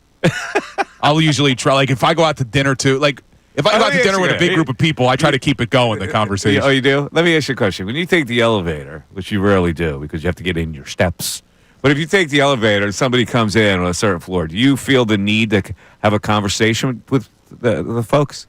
I will just throw out You will? "Hey, how you doing?" Yeah. but not necessarily expecting them to answer it. But sometimes they do. Uh-huh. I told you I have small talk with the security guard every day when I walk in. You do. Yeah, and it's usually like, "Man, beautiful day out there today, isn't it?" That's what I hit him with today. See, I avoid that kind of conversation because that kind of conversation to me means nothing. Like I'll say hello, but Yeah. the small talk conversation is something that bores me normally. All right, you're walking down the street, Uh-huh. and there's somebody else walking towards you Yeah. on their walk. Do you acknowledge each other? Do you say hello? Yes, Okay. I say hello. Yeah. Usually before they do. So you do. I've been snubbed more times than even when I say hello. Sometimes I don't get the hello back. But you always say hi. Yeah. How you doing? I give them one. Yeah. How you doing? And then they say good. And that's it. How are you? And then they're out of my life. You never talk to them again. No, there's no response. See, I don't even want the response because then that carries on to another remark. Like, I'm good. How are you? And then you have to add. You see? So I'll just go. I'll avoid the how you doing most of the time by just saying hello. Yeah, I'll usually hit him with the how. Right. This is such a fascinating conversation, is it not? No, I Ray's so realized- enthralled. I've realized I'm a serial "How are you doing" guy, You are? How you doing? and I find I'm that good. How are you? I'm- And what? Then what do you say? my issue is I was at a funeral recently, Uh-huh. and that's become my default greeting, and I feel like that was not How the you place doing? to do. I said it to the first How's it person. going? I was like, "This is probably not the question to ask everyone today. It's probably Yeah. just hi is Yeah. probably the first thing to say." Yeah, I've been guilty of that too. I think I might have even done it last hello. night. Like you're Yeah. in the viewing line. It's like, "Hey, how are you?" Hello. Well, clearly they're not good. Right. That's I Oh, it's so sad. just want to go hi. Hi is going to be my go-to. Hi? Yeah. That's a little too Hey. informal. How are you? See, again, how are you? I just Yeah. I'm naturally Yeah. inclined to ask people how they're doing. How are you is the actual hi, and we don't realize that's going to solicit a response back, which they say, "Oh, I'm doing fine. How are you?" And then it's uneven. It's not a complete conversation because Correct. it's open ended. Correct. I'll just start better thing- answering very seriously when they ask how I'm Yeah, doing. just be like, This is what I'm talking about. This is a sports radio talking. Oh, yeah. This is a perfect conversation because we're all over the place. We're just conversing. It's interesting, Bill. See, this is just as interesting as the A.J. Brown trade. just as interesting. Yeah, it's just conversation. So, That's all it is. You keep the conversation flowing. That's all we do. Crazy on YouTube says that your greeting is your sister. You do Well, say that a lot. No, I say it when I'm irritated. Well, then you say it a lot to when me. they're wrong. Yeah, your sister. You do say that a lot to me. It's like Makes Uncle sense. June in The Sopranos. What was his thing?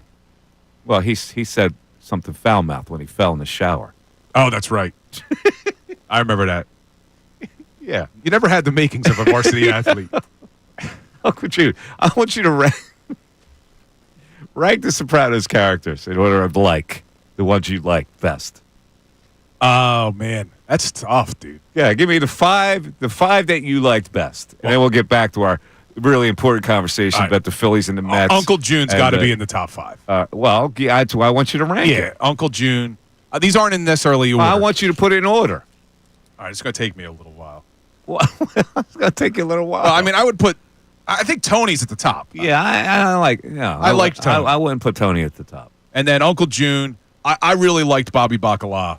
You like Bobby Bacala? Yeah, I did. I liked him for some reason. Yeah. Paulie's got to be up there. Paulie Walnuts. Uh-huh. And then who would be my 5th? I got Paulie number 1. Yeah, Paulie was a great character. Uncle. Oh, I love Tony's mom. Livia? I thought she was a great character. She was, but she's like not likable. Not likable. But a great character. How about Furio? Furio was okay. Just okay? Yeah. I don't know. He annoyed me a little bit. The whole thing with Carmella and like the shirts he would wear. How about Johnny? You make fun of my how about shirts. Johnny Sack? Johnny Sack's a good Johnny character. Sack's a likable character, especially when he smoked a cigarette. Yeah, he was a good character. What about Ralphie? Oh God, Ralphie and Richie Aprile, not likable. Richie Aprile. Janice, not likable. AJ, not likable. You know, AJ and Meadow have their own podcast now. Oh, they do? Yeah. I don't know if it's doing well, but I see clips of it circulate in social media. But every single one that circulates is just them talking about something that happened on The Sopranos. Like, that's all they got. How about Silvio? Silvio was a good character. How about Georgie the bartender? He used to get beat up all the time. Always, right? Beats him with the phone. Mary beats him with the phone. Now, let me ask you this. Was Christopher likable? No, Christopher was not likable. Not a likable Not character, likable but a good character. Good character, but not likable. And I think I told you I'm on season 2 of The White Lotus that he's in. Yeah. And Imperioli's in. It's great. I said White Lotus was overrated. I love season 2. So you're back I'm into season 2. Yeah. All right. Well, then you'll like season 3. Yeah, season 2 has been great. All right. What about, you know who I loved as a kid? Who's that? Was Adriana. Yeah. See, that's the anti-Mike. But you got to remember. Adriana is the anti-Mike girl. I'm 15, 16 years old. Well, so I listen, loved Adriana. Everybody can tell that she, why she's got a 16-year-old boy. She's very well proportions. She's very fit. And as a 16-year-old boy, you loved her. But nah. It's like, nah. You didn't like the way she talked? No. Christopher! That's not my style at all. That one. All right. Then we just blew a segment. I know. Well, look, people come at you like on Twitter. Brandon, what are they saying? What are they saying on Twitter? What are they saying on the text board, Ray? Of our nonsense right now. Our nonsense right now. Yeah. Everybody's saying, what are you guys doing? 2 random people get on an elevator with Bill, and he gives them the customary, "What's going on, everybody? It's Bill Colarulo." Yeah. What's up, everybody? What's up, everybody? It's Bill Colarulo. Bringing the energy. Coffee thing's a violation. We got that. Yeah. Now, you got to explain this to me. Why that's a violation? Takes away the strongest of the coffee brew, since the strongest, most flavorful part of it comes first and gets more diluted towards the end of the brew. I just got that on Twitter too from somebody. Coffeegate. They said like that we watered it down by doing what we did. I don't know that that's true. It says here, the strongest part of the brew is in the beginning, and then as it continues, it gets more watered down. So now what we did is we left her with weak coffee. Violation is what Jack Dunn says on Twitter. All right, but look at the other side of this. We have been bereft of coffee since I came to this studio in 2008. We have not had a pot of coffee in this studio. Now, they have had how many years? You talk about the phone system. How many years have they had to put a coffee system in here? We got nothing. So we got to wander a mile down the road to get our coffee and get back to give you people the finest entertainment possible. We got to run. Sometimes. We were walking fast. And so we're going to offend one person because she's got a weaker cup of coffee? 610-632-0975. Your sister. Back after this. Fanatics Sports Update. Nola Falls 0-5. I'm Ray Dunn with this Fanatic Sports Update. Aaron Nola allowed 4 runs in 6 of the third innings on Monday night against the Mets up at Citi Field. The Phils falling 5-4 in that game. The Phillies didn't scratch across any runs, so they put up 4 in the ninth, including a 3-run homer from Bryce Stott off of Edwin Diaz. Wasn't enough. Trey Turner and Bryce Harper going down consecutively to end the game, and Aaron Nola falling to 0-5 on the year. Phillies and Mets matchup again tonight at 7:10. Christopher Sanchez getting the ball for the Phils. Griffin Cannon getting it for the Mets. The Eagles signed center Cam Jurgens to a 4-year extension worth $68 million yesterday. The Pro Bowl center met with the media to talk about signing that deal. It feels kind of surreal, getting to a point like this. I mean, this is life-changing. I'm just so thrilled that I got lucky enough to get drafted here and getting this deal done. I mean, I feel, secure that I'm going to be here for a long time. Next to our business for the Birds, the NFL Draft starts on Thursday with the first round. ESPN's Field Yates joined us earlier on in the show in the 10 o'clock hour to talk about the Birds and the NFL Draft. You catch that conversation one more time on 975thefanatic.com. In the NBA playoffs last night, Tobias Harris had a double-double as the Pistons knocked off the Knicks 100-94 in Game 2 to tie up that series. This update's brought to you by the PGA Tour's Truist Championship. The Truist Championship is coming to the Philadelphia Cricket Club's Wissahickon course May 7th through 11th. Tickets are on sale now at truistchampionship.com. That's truistchampionship.com. I'm Ray Dunn on the home of the best Birds NFL draft coverage, 97.5 The Fanatic and 97.5thefanatic.com.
show. Let's get to our phone calls just to prove that we do have some capacity for phone calls. You know, it's interesting, and we're going to get to this in the 12 o'clock hour. A lot of people think we're fibbing about this phone system thing. They do. Yeah, right, Bill? Yep. YouTube chat thinks that we are lying. The YouTube chat thinks that this is a ruse. And we'll try to explain the whole thing in a little bit. But let's go to the phones and talk to the great M from the Northeast. What's up, M? Gentlemen, how are you today? How you doing, buddy? I'm doing pretty good for a guy that's going to be 75. God bless you. Well, that's one of the reasons I called, but then you brought up the coffee thing. Uh-huh. When I was principal, you had coffee. Yeah. And it was all there for him, so I feel bad for you. But if you're saying that you made coffee for me, I made that for me, that's the violation right there. You can't be in an organization and that's for me. Now, if you stand there and it brews and it's done, certainly you get the first cup. But the question is, did we ruin the brew by taking our cup early? Because it was only about a halfway brewed. That's where people are saying we messed her up. I would, in her defense, would say actually you did, because if you'll notice, even the Keurig, if you notice, when you get down to the last part of the water coming out, it's you could tell it's brownish, but it's not dark brown like when it first came up. So she does have a leg to stand on. I dispute this, because that water stays in there and it brews relatively. It doesn't come out a little at a time. It creates a flood on top of the coffee, and then it goes down. I don't know. I don't think she's right about that. I don't know the science. I'm just saying that logically speaking, if you rinse something with water, and the more water you put in, all right, maybe you're right. Wait, I don't know. What's this caller's name? M. Because the YouTube chat thinks this is Jimmy Lynam. It sounds exactly like him. No, it doesn't. Hey, let me tell you. M has been a caller for mine about 30 years. That is a compliment. You sound like Jim Lynam, I think. M, how long you been calling me? Since the very beginning, which brings to not here, and I've never told this story on the air. There was a guy by the name of G who was on that radio station, and you followed him, and at that time you were MG. So you guys were going back and forth saying G this and MG that. You said, let's go to the callers. We got Mike from the Northeast. I said, well, I'm Mike. That's got to make me M. And you said, so that's why you were M. M. That's what I was probably doing. M. I was doing part-time stuff at that time. Wasn't full-time yet. Yeah, it was the first show that you did during the week that wasn't on during the morning. Yeah, okay. And Bill Colarulo, you answer my tweets. You're very good about that. I've sent you 7 or 8 questions, and you've answered that. Oh. Which brings me to Bill's point, and that is, I'm going to be 75. I don't have a problem with Bill, and I don't have a problem with Mike. I think a lot of it is shtick, and I actually enjoy it. So that's my take on that. Oh, we appreciate that, M. You're the best. Hey, you guys. I'm out on my lawn now doing stuff, listening to you guys. Good for you. At least you're doing something that Bill doesn't do. You're on your lawn doing something. Nothing like a good day on doing lawn work. Started on that. Yeah, I know. That's right. Very, very emasculating for her. But thanks, Sam. I'll give him a pass. Yeah. I'll give him a pass only because I was screaming at the radio all the time about how do you expect him to go to the Super Bowl after losing 2 coordinators. Yeah. And on his first show, Bill started with that, and I said, I like this guy. So it's a great pair. Right. Good work. The Fanatic Signing Bonus. Yeah. It's time for the Fanatic Signing Bonus. Your chance to win $1,000. The contest keyword is bid. B-I-D, as in I'm going to bid on that piece of memorabilia. You have 25 minutes until after the hour to enter it on the Fanatic mobile app or 975thefanatic.com. You can text it a special contest short code 45911. One random entry wins $1,000 in this company-wide contest. Each winner gets a call from Beasley, so be sure to answer your phone. Contest rules on our website, 975thefanatic.com. The Fanatic Signing Bonus is sponsored by Live Casino and Hotel Philadelphia, voted best casino in PA by Casino Player Magazine. 5 chances to win each weekday, 8 to 10 a.m., 12 noon, 3 and 5 p.m. You are listening to the Mike Missanelli Show on 97.5 The Fanatic, WPEN HD1, Burlington, Philadelphia, a Beasley Media Group station, broadcasting live from the Comcast Business Studios, powering possibilities. You know what time it is now? Happy noontime, because it's time for the news at noon. There's a whole lot going on in this world. It's time to catch up. Here's the news at noon. 97.5 The Fanatic and 97.5thefanatic.com. Mr. Ray Dunn, up late last night, coming back from Citi Field, up early this morning, planning the show and the news at noon. Ray, what do we have today? All right, let's start with something that has to do with what we've been talking about today. You guys in the struggle with coffee. Sometimes you can't fit everything you need to into a break you have while you do something live on the air. It appears that one Shaquille O'Neal feels your pain. Last night on Inside the NBA, he left mid-segment, running to go to the bathroom. Here's the audio of that. The other thing about Kawhi is, you all right, big fella? You all right, no. Catching a cramp? Go ahead, keep talking, Jeff. Yeah, we're on TV. I know what we're doing. Go ahead. Yeah, that's that olive oil you've been drinking. I know. Hey, take some matches with you. Hey, listen, he couldn't hold it. He can't hold it. After 40, he can't hold it no more. That's a first. He can't hold it. Unless he's got something. That wasn't something planned, was it? No, that was not planned. Hey, listen. No way. There's no way. You can't get up in the middle of a segment. You can't. You got it. Come on. Is that he's not that old. The segments aren't even that long on They're that not. show. A break is coming up. Man. The alternative's pretty awful, though. But when you got to go, you got to go? Yeah. Like, you can't, but also, like, you can't. It has never happened to me in my life where, like, your mind and your body is conditioned that when you're doing a show and you're engaged in it can't happen. It can't happen. It just can't happen. I don't disagree. I'll give my own version of Bill's "you're not wrong." Yeah. But like you can't. Also on the other side, you can't. Like you wouldn't be able to sit in that studio, right? You wouldn't be able to like. Well, the break is coming up in like a couple minutes. Like you can't hold it to a couple minutes. I guess not. Did he when he returned? Did they ask him about I it? only saw a clip of him leaving, so I take some matches. Barkley goes. That's an old Italian thing too. Take some matches. It does. It's the sulfur, right? It takes the smell out of the air. I don't know what it does, but old Italians do that matches thing. All right, well, there you go. That's a good start. What we got for number two? Let's get ourselves into some NFL football conversation. Some of the offseason programs beginning around the league. Aaron Jones checking in with the Minnesota media as he gets ready for the next season. Of course, a running back that's been in the league for quite a while. You get asked about age, and he has a principle about age that he's lived with since he was quite young. I feel the best I've ever felt. I feel like I'm back to 24, 25 years old. Whoever came up with age, I feel like that's it's just a number. It's just a number. I've been saying that since I was a little kid trying to get older women. Age is just a number, but no, it really is.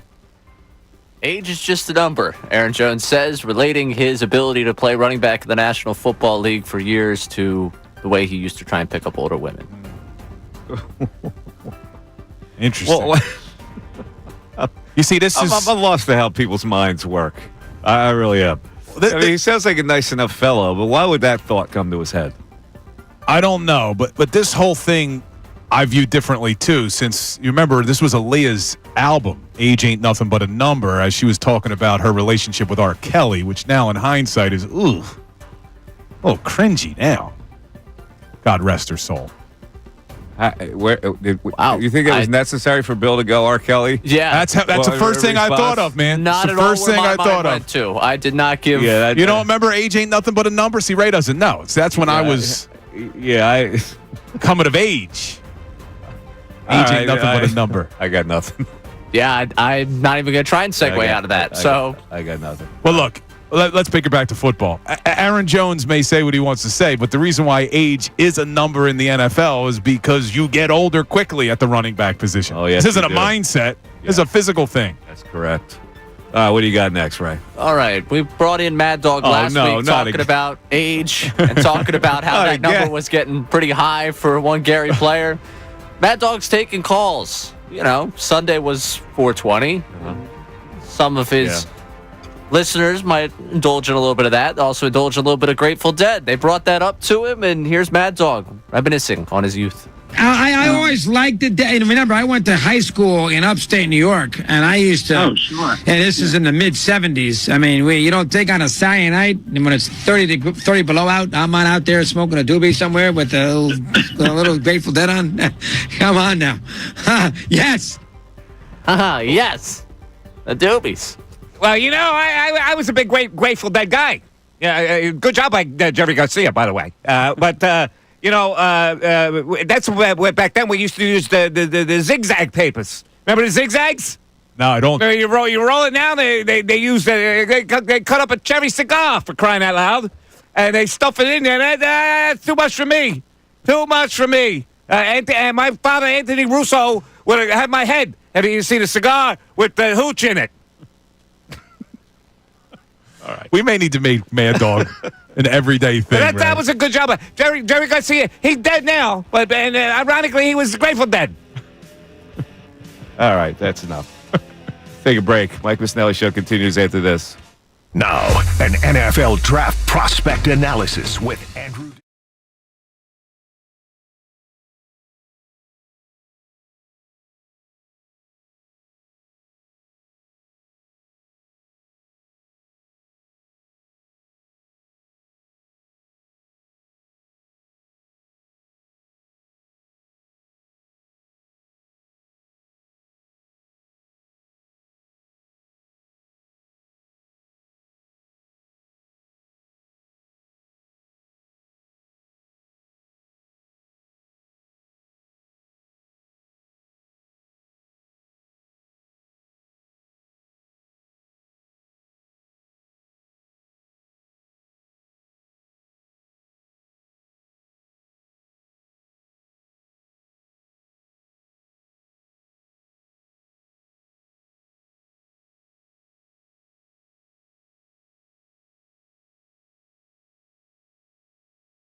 So we're ahead during the break. Talking about the Sopranos and the most disliked characters. I got a pretty good list, I think. AJ, number 1. Yeah, very unlikable character. Livia, 2. Oh, miserable. Miserable. Very miserable. Number 3, Phil Leotardo. Phil, yeah. Yeah, but he played all these people you're saying played good characters. Great characters. But unlikable. Phil Leotardo, way unlikable. Number 4, Ralphie. Oh, hated Ralphie. Number 5, Christopher. Yeah, he was unlikable. My Schmelly Valentine. she had the bowel problem. Yeah. Yeah. Number 6, Father in Totola. The worst. Who was playing inside of the 2 ladies. Yes. Carmela and the other one. Yeah, that was a weird episode when he gives her is it confession? What does he do when he comes to see Carmela? Was it confession or does he give her I can't remember what he does. I don't remember. They used to watch movies together. And he was always in it for the food. Yeah. Number 7, Jackie Aprile Jr. Jackie Jr., very unlikable. Punk. Number 8, the kid who was AJ's friend. Was his name Anton? Or he called Tony Signore. Remember the two punks that would go to the club together? He's actually a famous actor now, but he was a kid. What's his name? Anton? It's something like that. Oh, it's the kid who ended up. He's been in a lot of movies. Hold on. Yeah, wasn't he in There Will Be Blood? Piazza, his name is. Oh, I think it's. His name is Piazza. Yeah, keep going. All right. Was it Paul Dano? Is that who you're talking about? No, not Paul Dano. Number 8, Noah, Meadows' boyfriend from Colombia. He was annoying. I also found the other one annoying. The other one, both the boyfriends. Both the boyfriends were annoying. Definitely. All right, there you go. I think that's 10. Was that 10? Yeah. Yeah, it's funny you bring up The Sopranos because when White Lotus is over, I may go back and watch it over again. Oh, because you saw Christopher in another role? Yeah, it made me kind of want to watch it again. I mean, I've seen it probably 4 or 5 times every episode. Ray, have you ever watched The Sopranos? I've watched a smattering, but not all the way through. You really, I mean, I know we give you a lot of shows that you should watch, but you should really watch that. That one and The Wire is great. Did you watch Breaking Bad or no? No. So those may be 3 of the top shows of all time, dude. Mm-hmm. You get on me about Seinfeld. Come on now. I think you would really like The Wire, right? I think I would. Yeah, I think you should. That should be your next one. When I get around to putting it's funny. Together. It's not even. People say, "Oh, it's not even a consideration to me." And I like The Sopranos a lot. It's not even close to me. The Wire and The Sopranos, as far as what's better. I think it's close. Yeah, I think it's close. I don't even think it's close. I mean, The Wire was a phenomenal show, but I do think it's close. But Ray, Mike's right. I think you would enjoy The Wire because they look at it from different perspectives. You would like The Wire better than The Sopranos, right? Really? Yeah. Interesting.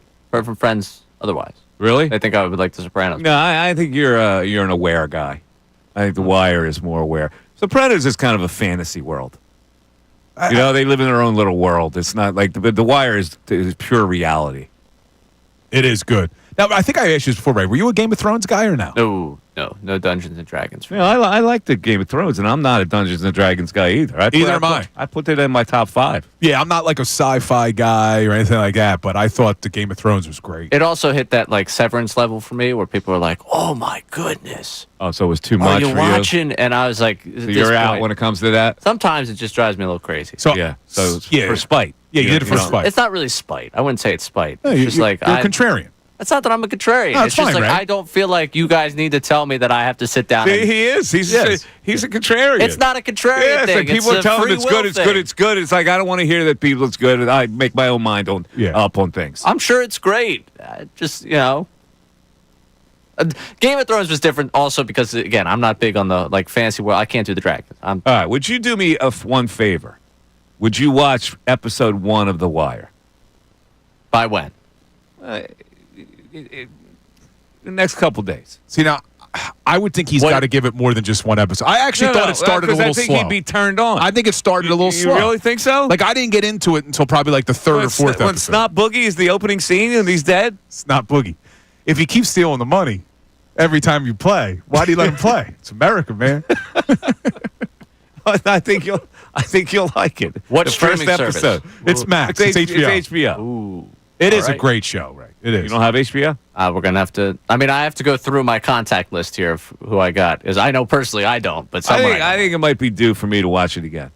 I just did it. The Wire? A few months ago because my wife had never seen it. So we went back and watched it. With Dad, did she like it? She did. Yeah, she really liked it. It's a great show. All right, let's go to the text board. Right, what do we got on the text board today? All right, we have a texter, Tom in Lansdale, saying that Bill's father-in-law should come in and be the coffee runner for you guys. If he was going to come in and do anything, it would be the phone system. He would, first of all, your father-in-law would hook up coffee for us in 3 seconds flat. Oh, yeah, we probably would have our own pot in here with a water line. Now let's, we're due for a break, but on the other side, we're going to explain what this phone thing is, then the best that we can do. Because we're not techno people. But we're going to explain, because a lot of people don't believe it. And I don't understand why. The people that don't believe it, why would you think we don't want to take calls? You know what I'm saying? Yeah, I think they think it's a direction that the station wants to go. No, the station does not want to go in that direction. Trust me when I tell you. All right, 610-632-0975. Mike Missanelli Show continues on 97.5 The Fanatic. Fanatic Sports Update. Nola Falls 0-5. I'm Ray Dunn with this Fanatic Sports Update. Aaron Nola allowed 4 earned in 6 1/3 innings on Monday night against the Mets as the Phillies fell up 5-4 at Citi Field. The Phillies didn't scratch across any runs, so they put up 4 in the ninth, including a 3-run home run from Bryson Stott off of Edwin Diaz. It wasn't enough as Trey Turner and Bryce Harper went down consecutively to end the game, and Aaron Nola fell to 0-5 on the year. The Phillies and Mets match up again tonight at 7:10. Christopher Sanchez on the mound for the Phillies. Griffin Canning getting the ball for the Mets. Eagles signed center Cam Jurgens to a 4-year, $68 million extension yesterday. The Pro Bowl center met with the media following that extension and talked about signing that deal.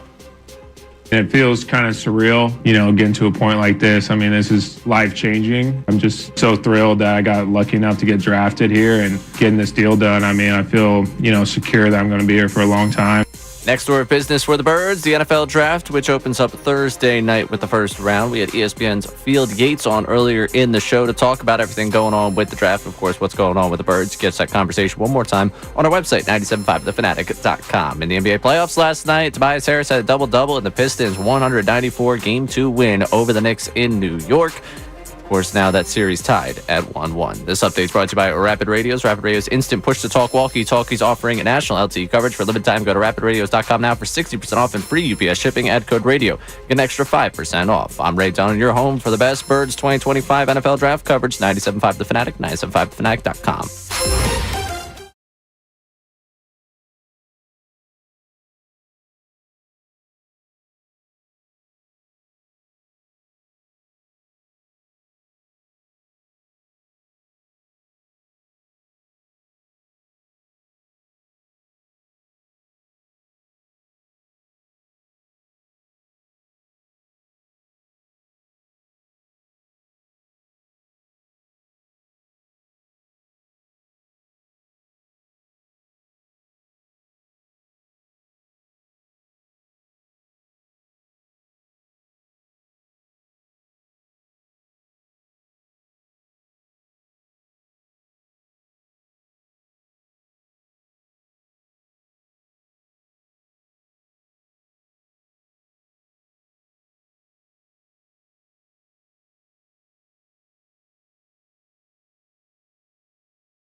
24, Mike Missanelli Show. All right, Bill, let's get to the bottom of this because a lot of people, I can't believe that people are on the chat are thinking that this is some kind of a ruse, that we have a phone system that's blown up. Now, I have no idea what happened, right? It's just way over my head. I don't understand technology at all. But apparently we had a meltdown of the system that allows phone calls to come in via computer system so we can stack them and put them on our computer board or whatever. It's different than like a different phone where you just call you call the company, right? That's my company understanding. line. Yeah, right? It's a different system that plugs in phone calls so they go on the air.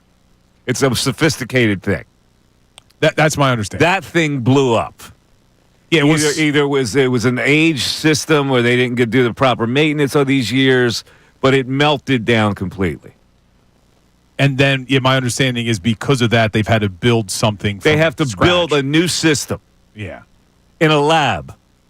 Now, I have no idea how this is done. I don't know how big it is. I don't know what is it, as big as the atomic bomb. I have no idea what they're going to bring in this big platform of thing. What do they do? They have to assemble it once it's in here. I have no idea how that works. Either do I, but my understanding is, and I believe this is still the case, the other stations are also without phones. Exactly. Correct? Every station in our Philly chain, Beasley Station, and that includes 4 music stations. Yeah, but like WMMR in the morning with Preston and Steve, they usually would take a lot of calls. Right. And I think that they're also having to find a workaround. They are affected by it. Yeah. And I think they're actually getting new phone numbers, too. Our number's going to remain the same, but I think the other stations actually have to get new phone numbers. Let me just say this. I am here because of the phone interaction. This is what I found fascinating about Sports Talk Radio from the beginning. I like to engage with people. I like to have a discussion with people. And in the end, I like to tell them they're wrong and I'm right. Yes. But it doesn't always work that way. But I like the engagement. It's just like people say, well, what is Sports Talk Radio to you? And to me, it's sports conversation that you have in groups. When you're with friends, when you're with family, when you're whatever. You're sitting around, you're talking sports. Everybody has a different opinion. You can say, no, you're wrong because of this. No, I'm right because of that. And that's what makes the world go round when it comes to sports talk, especially in a city like Philadelphia, which I find to be, and I've been in other cities and I worked in another major city. This is the best city for sports talk radio ever. Yeah, I could see that. Because we live it. We live it more than whatever. Now, maybe Boston, they live it like we live it. But we live it a lot stronger than they do in New York. Because in New York, you're too fragmented. There's too many teams up there. There's too many divided loyalties up there. So you don't get the full concentration of why people are engaged in sports talk radio here. Yeah, I think when you say probably the only thing that would be comparable would be Boston, right? I mean, yeah. I don't know if there's any other city. Look, Chicago loves their sports teams. Yeah, probably Chicago as well. But not it's LA. A great city. No, LA is there's too much other stuff to do out there to be engaged to live sports like we live it here. We live it here because of the geographical situation and the climate and whatever it is, and the 4 major teams that we have that we go over every year, hopes and dreams that they're going to win something. Yeah, it is. It's a great city. It's a great city to be a sports talk host. I mean, I'm learning that now over the last couple of years. It really is. I always knew it was a great city to be a fan, but to do this, it's been incredible. We're the best. We have great fans because we do. Yeah. We live and die with everything. So if you think that we're intentionally trying to phase out calls, you couldn't be further, at least for my show, you couldn't be further from the truth. Now, I don't know how other shows are going to handle it when we actually get the new system in it, but I want to overlook the people that have missed calling in to talk about these. I want to feature that for a really long time. But you said something in there that surprised me a little bit. Mm-hmm. You said you came back because of the callers. I thought it was because of me. No, I didn't even know who I was going to be paired with. Oh, I thought it was all about me. No, they threw you in. Oh. That was. See, I thought that's how they got Mike to come back. Is listen, we want to put you with Bill and Ray. No, I was doing a podcast. I was having fun doing a podcast, but as live events were happening, I missed the day to day. Let's talk about it, type of thing. I didn't want people to hear just me, and I'm in podcasting might be in my future when this contract ends, which is soon. But at this particular time, I wanted to re-engage with the people because this was a live action city with teams that could win something. Now, as it turned out, I thought the Sixers were going to be completely different. But so we've been. Well, we got the Eagles, so that was good. The Eagles win a Super Bowl, so that was fantastic. The Phillies, who knows? But the Phillies have given us a lot of conversation in 3 postseasons in a row, whether it was a failure or not. They have, and unfortunately, whether for better or worse, in the first 23 games of the season, there's a lot to talk about, too. Now, Ray's a younger fella, but Ray, I don't know what age you started listening to Sports Talk Radio. But what's your view of Philadelphia Sports Talk Radio from when you were listening to it as a young man? From when I was listening to it as a young man, I mean, my biggest days would be the reaction days. Like, I think I was always interested to hear just the number of different ways, because you get so many different perspectives of the way people's brains work on those types of days. But of course, I think I tuned in because I was like, okay, I think I have opinions. How does that line up with the way the hosts are thinking, the way that other people are thinking? So I think that was the biggest thing for me. And I was talking with a buddy of mine from high school actually last weekend, and just about career and all that stuff, because he also works in media. And he's like, yeah, like, it couldn't have worked out for you the way you wanted to work out. This city is exactly the place to be. I was like, yeah, I can't argue that at all. I was like, Boston was the only other one we could think of. And I was like, I wouldn't have the same allegiance to the sports teams. As a listener, you just said something interesting. As a listener, you have your own opinion that may be different than the host, but you're reacting. How could that guy have that opinion? And that is essentially what the conversation that people are entertained by. That conversation. How can he say that? Because I see it this way and blah, blah, blah, blah. And other people listen, and that draws other people in. Well, how could he say that about that guy saying that? And it goes on. It's like a chain link. Yeah. I mean, that's what I always looked forward to as well. You didn't even know I was on the air. Yeah, I know. You look forward to. Well, I told you before. Ray knows more about my career. He's 14 years old than you do as a grown man. I think I could say this. Uh-oh. I'll see if I get a text about this later on. My freshman year and beginning of sophomore year roommate, I think he might have watched so much Mike Missanelli it became detrimental to his health.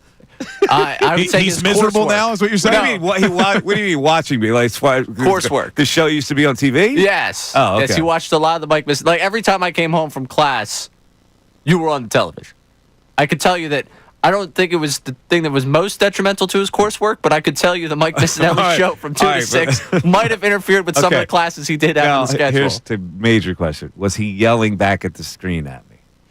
No, he was in a good mood. He was laughing. He was enjoying it. He was not yelling back at you. Okay, all right. Because some people have told me that when they would watch, they would yell back at the screen. You're an idiot! But that's the beauty of it. People telling you you're an idiot. Yeah, we don't get a lot of those idiot calls anymore. Now, I remember when the show was on TV, like I would go to a restaurant, or like a restaurant that had a bar and had the TV on, and I would be sitting at the bar, and the show would be on. Oh, because sometimes they would rerun it, right? And people would do like a double take, like there was like another me that was made. Yeah. What are you doing? You're on the air. Like, well, no. It's funny.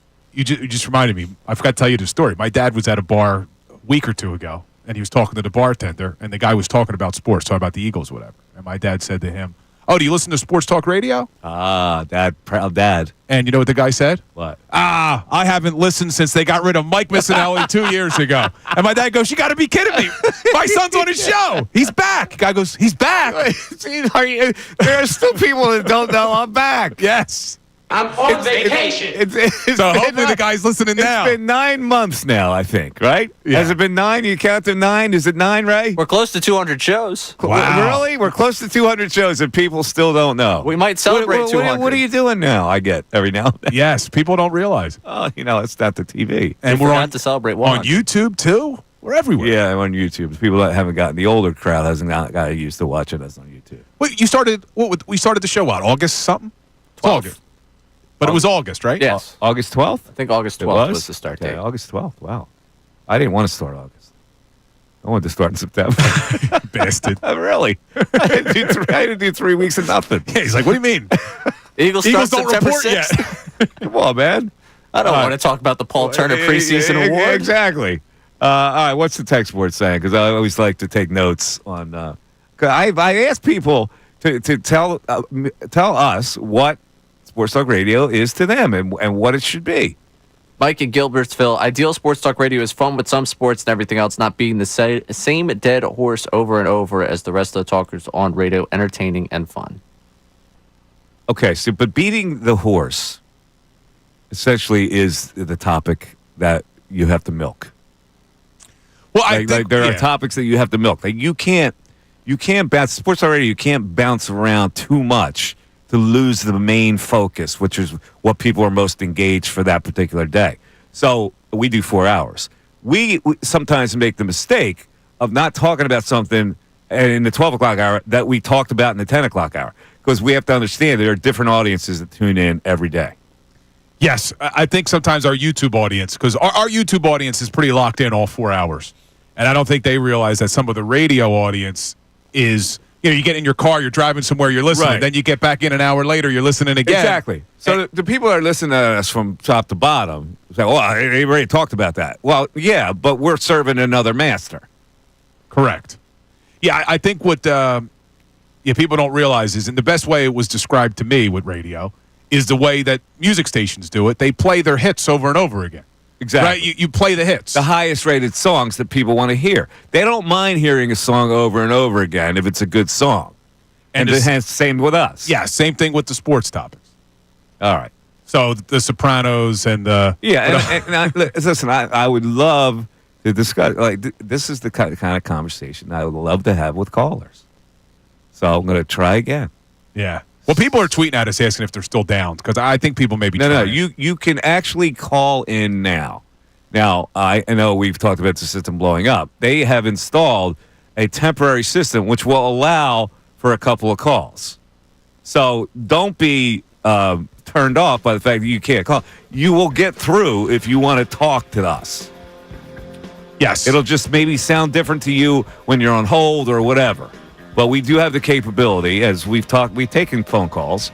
Normally we would have a bank of 5 calls, and we'd do rapid fire. Well, we don't have that because we don't even know if we have a call, basically.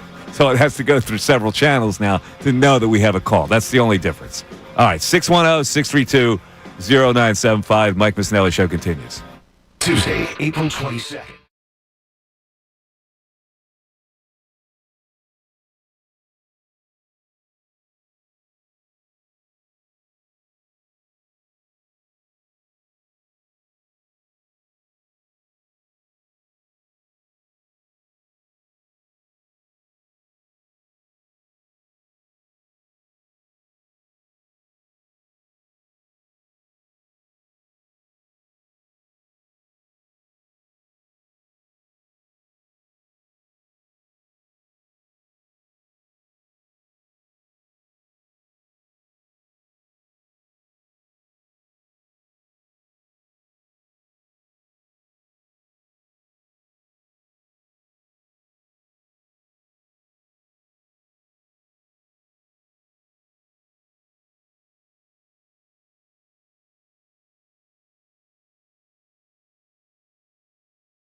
Mike Missanelli Show, 97.5 The Fanatic.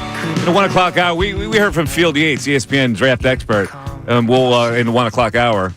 You can't open that, can you? Oh, you did? Nice. Thank you. We'll let you hear what he had to say about the draft, which is coming up on Thursday. Big draft party you're going to be presiding over. Bill, tell us a little bit about that.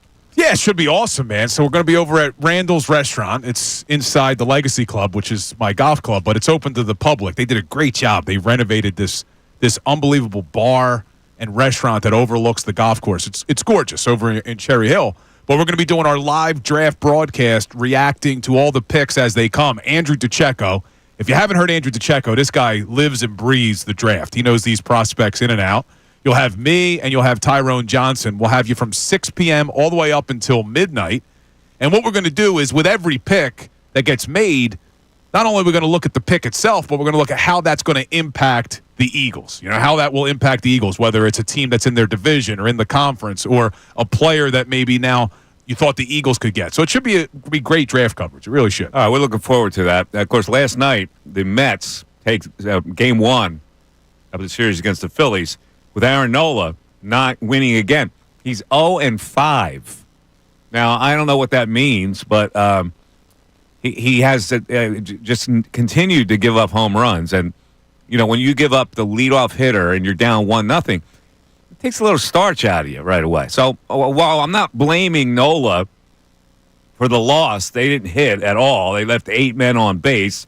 Hitting slots 2 through 5 went 1 for 14 last night. And we've seen that before. But let me ask you this. Have they finally found a leadoff hitter? Is Bryson Stott now the leadoff hitter that they're going to go with? I think they should, man. And I don't think it should only be against righties. I think they should just stay consistent with Bryson Stott leading off. I was looking at his numbers this morning. So in 9 games as a leadoff hitter, he's hitting .308, and he's got an OBP of .349. But maybe just as important, Mike, you look at what Kyle Schwarber has done in the cleanup spot. Because if you got Stott leading off, it allows you to put Kyle at the cleanup.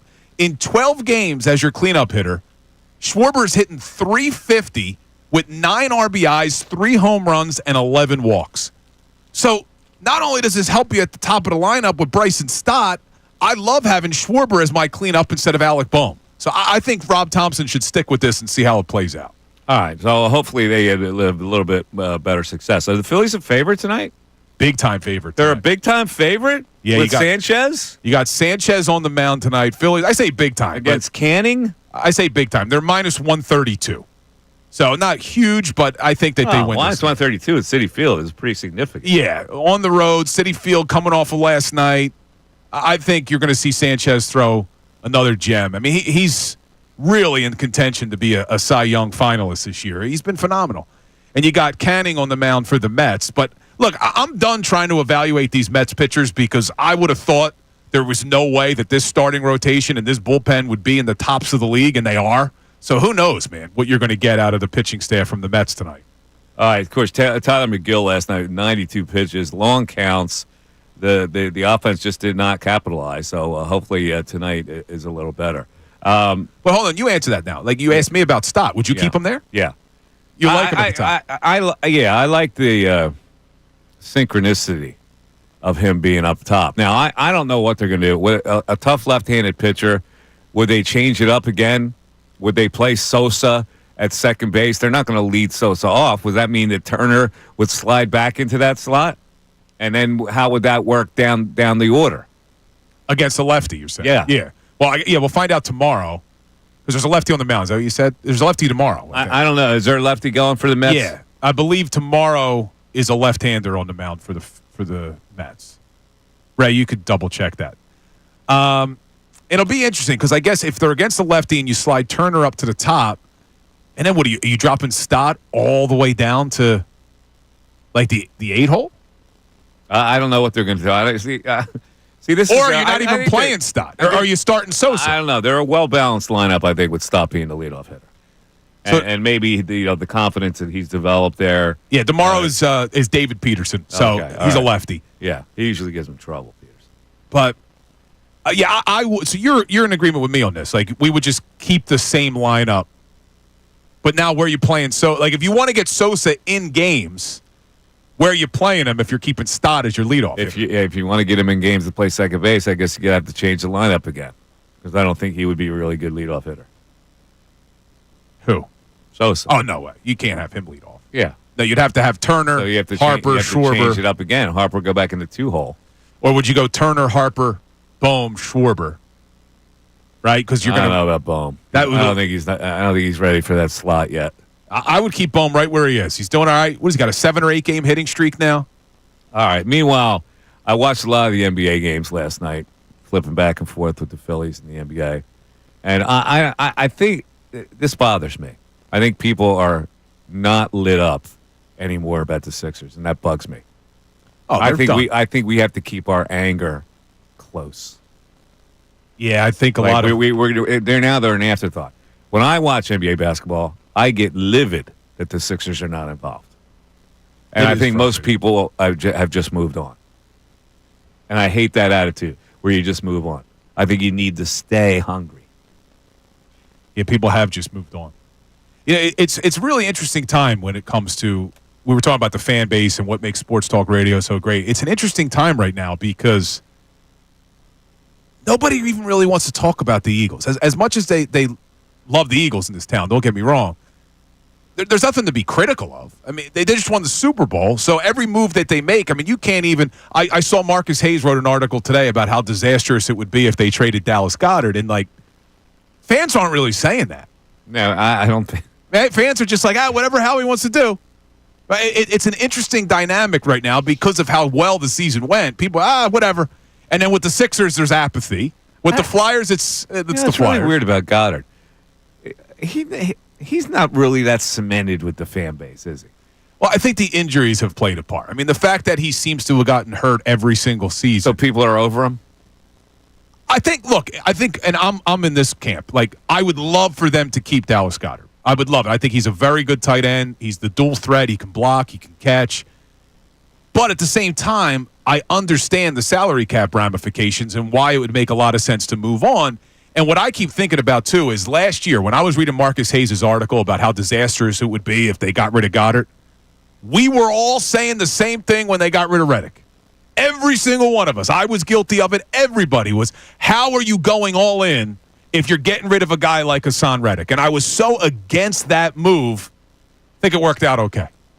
So this is why I am with all right, if this is what they need to do for salary cap ramifications, a guy's always hurt, but they have to have an answer, Mike. They got to address it in the draft and hope that they're able to find a guy. And if they don't get a guy in the draft, then maybe Howie has to get creative and go out and make a trade for a veteran. You can't go into the season with Grant Calcaterra as your number one. No. On the other side, we've got Dane Brugler, who I think is pretty good, is ranking his players.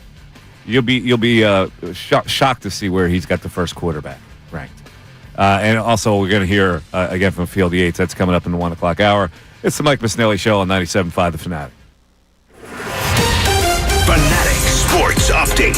Aaron Nola falls to 0-5. I'm Ray Dunn with this Fanatic Sports Update. Aaron Nola had 4 earned at 6 1/3 on Monday night against the Mets as the Phillies fell 5-4 at Citi Field. Phillies didn't score any runs till they put up 4 in the 9th, including a 3-run homer from Bryson Stott off Edwin Diaz. Wasn't enough. Trey Turner and Bryce Harper went down consecutively to end the game. Nola falling to 0-5 on the season. Phillies and Mets matchup again tonight at 7:10 at Citi Field. Christopher Sanchez getting the ball for the Phillies, opposed by Griffin Canning. Eagles signed center Cam Jurgens to a 4-year extension worth $68 million yesterday. The Pro Bowl center met with media following that extension and talked about signing. It feels kind of surreal, getting to a point like this. I mean, this is life-changing. I'm just so thrilled that I got lucky enough to get drafted here and getting this deal done. I mean, I feel, secure that I'm going to be here for a long time.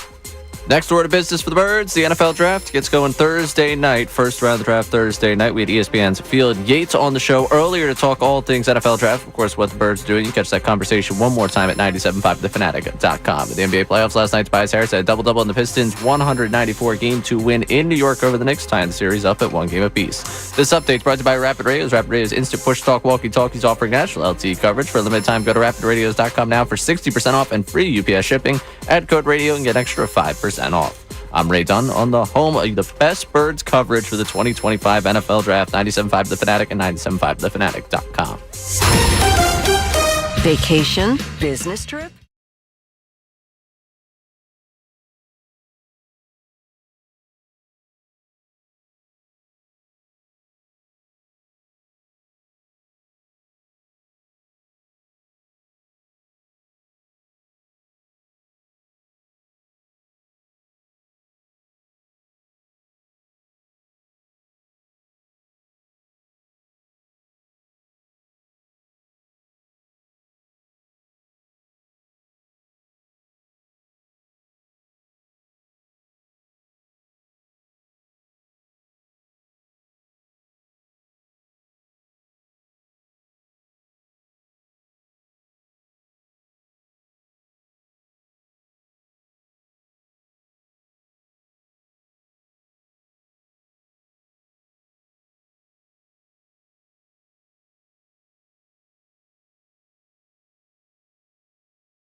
Show. We got our man Reggie, who's an avid listener, roaming the country, driving his truck, delivering stuff. Where was he yesterday? He was in Vegas before. Ohio yesterday. Ohio, yeah, he's all over. Yeah, he was in Las Vegas and then Ohio. Where in the world is Reggie? Is the game we play here. He's on the line right now. Reg, on the road. Where are you, buddy? I'm in the Poconos. I made my delivery today, and I'm getting loaded to go to Michigan, to Brownstown Township, Michigan. Wow. How long is that trip from the Poconos? About 8 hours. 8 hours. So, like, does your mind wander? Like, how do you keep sane when you're going on one of these? Oh, so let me take you back to when I first rode with my grandfather. I was probably about age 6 or 7, and we went down to North Carolina. He got out in the left speedometer. I looked over and saw the needle said 80. The needle stayed at 80, and I said to myself, I want to be like him when I grow up. So 7, 8, 9, 10, those years, 11, 12, before I even could drive, I knew what I wanted to do. I wanted to travel. There was a peace, there was a comfort and a joy. Him going down the highway, he was very relaxed. He had one of those big 4-door Chryslers from the early 70s.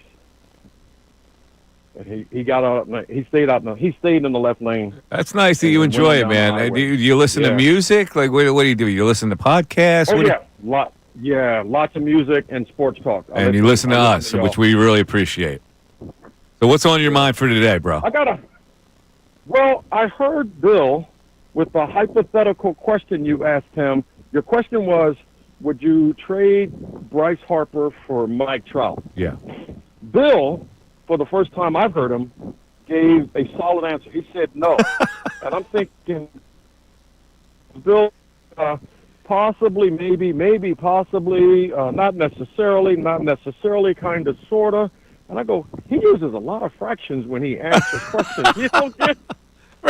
Bill, you use a lot of fractions? Not necessarily? You don't give a declarative answer? Yeah. So when he said no, that was a declarative answer and he threw you for a loop? Yeah. Yeah, I guess say Bill does do that. He hedges a lot. I don't think He's a hedger. Ray, am I a hedger?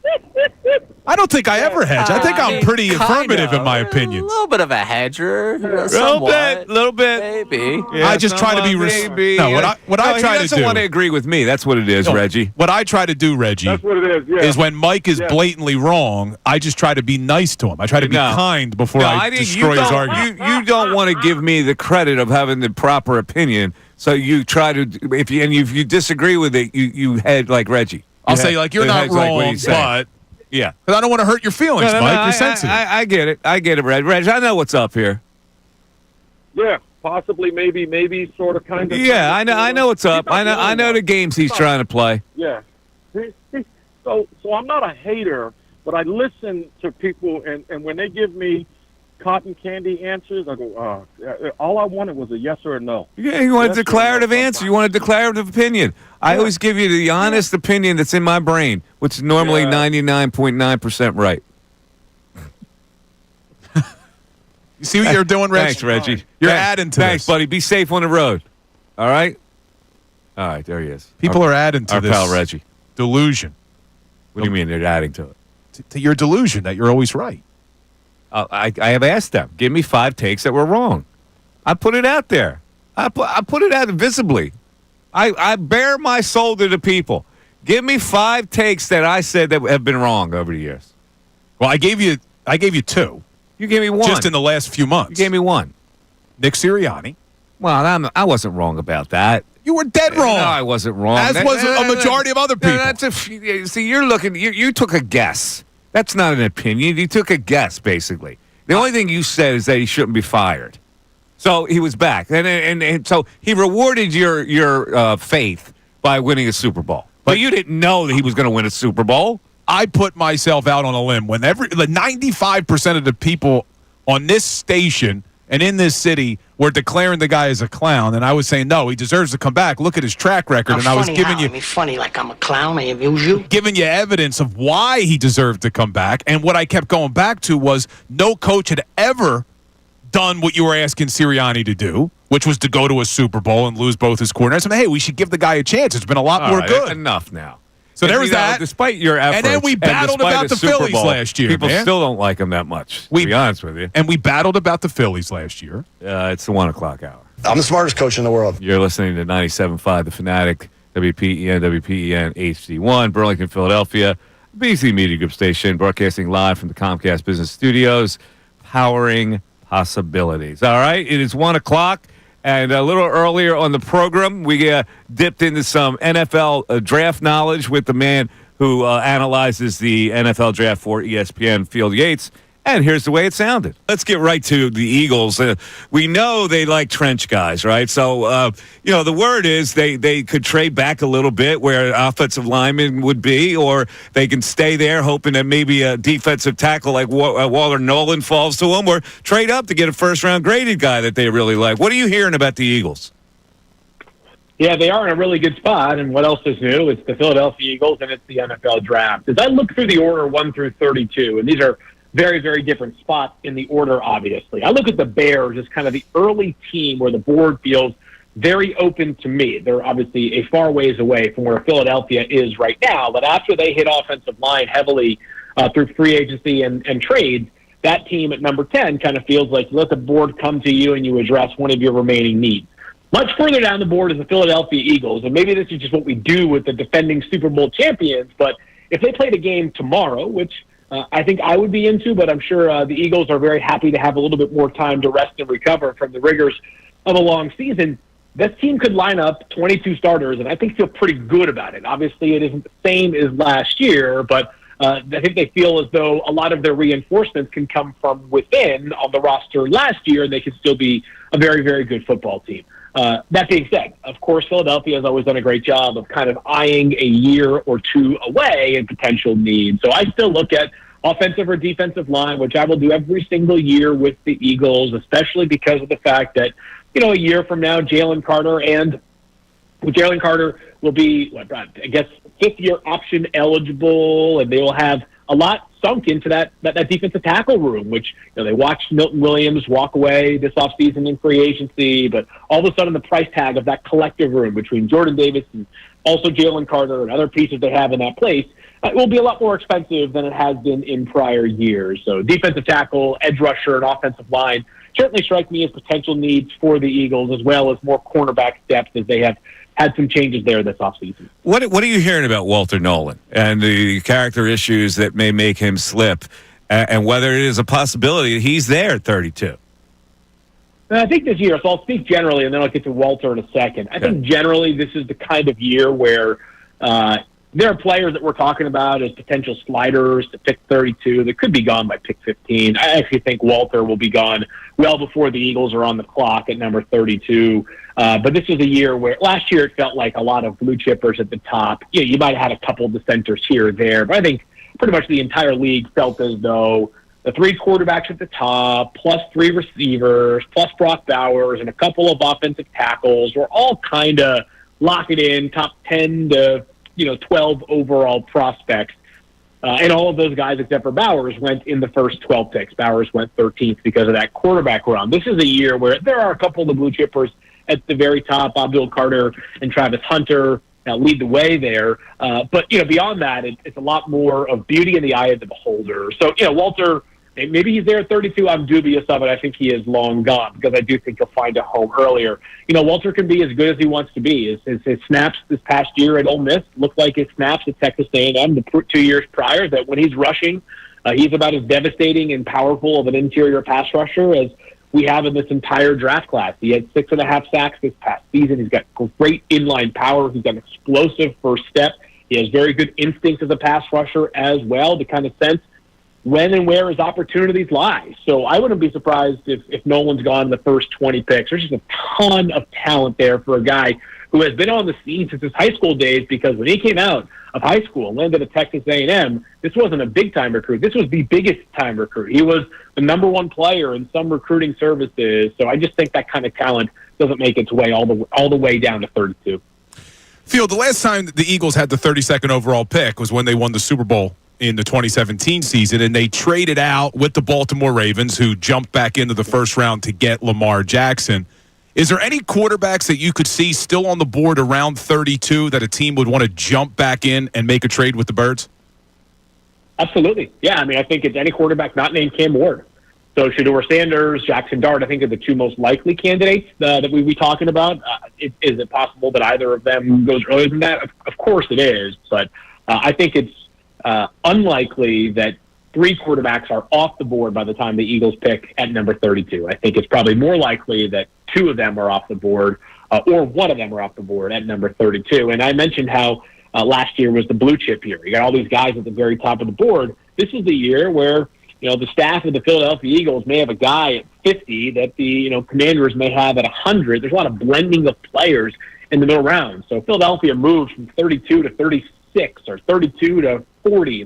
I just don't think there's nearly enough variance in prospects that they should be deterred by the possibility of adding a bunch of extra swings. As we also know with Philly, because you have a great team and great success, you have very expensive players, and the bill will continue to come due for the likes of Jalen Carter and other guys who will eventually be extension eligible. We saw just yesterday, Cam Jurgens gets his extension. This is just the reality of the roster that they have built, which means that you got to have really, really strong drafts. And one way to do that, and Howie Roseman knows this, is you take a lot of swings, right? You got a lot of cuts at the draft. And so if they have the opportunity to move back from 32, a handful of spots, and pick up an extra pick or two, I just think this is the draft where it feels like the perfect time to do so. Because I'm just telling you guys, as I've gone through my top 100 and even my top 200, I found players that I wake up some mornings, I think to myself, how did I have that guy all the way down at 120? And then you look at the players ahead of him, and you say to yourself, well, there's a lot of good players that are already on the board, but there is excellent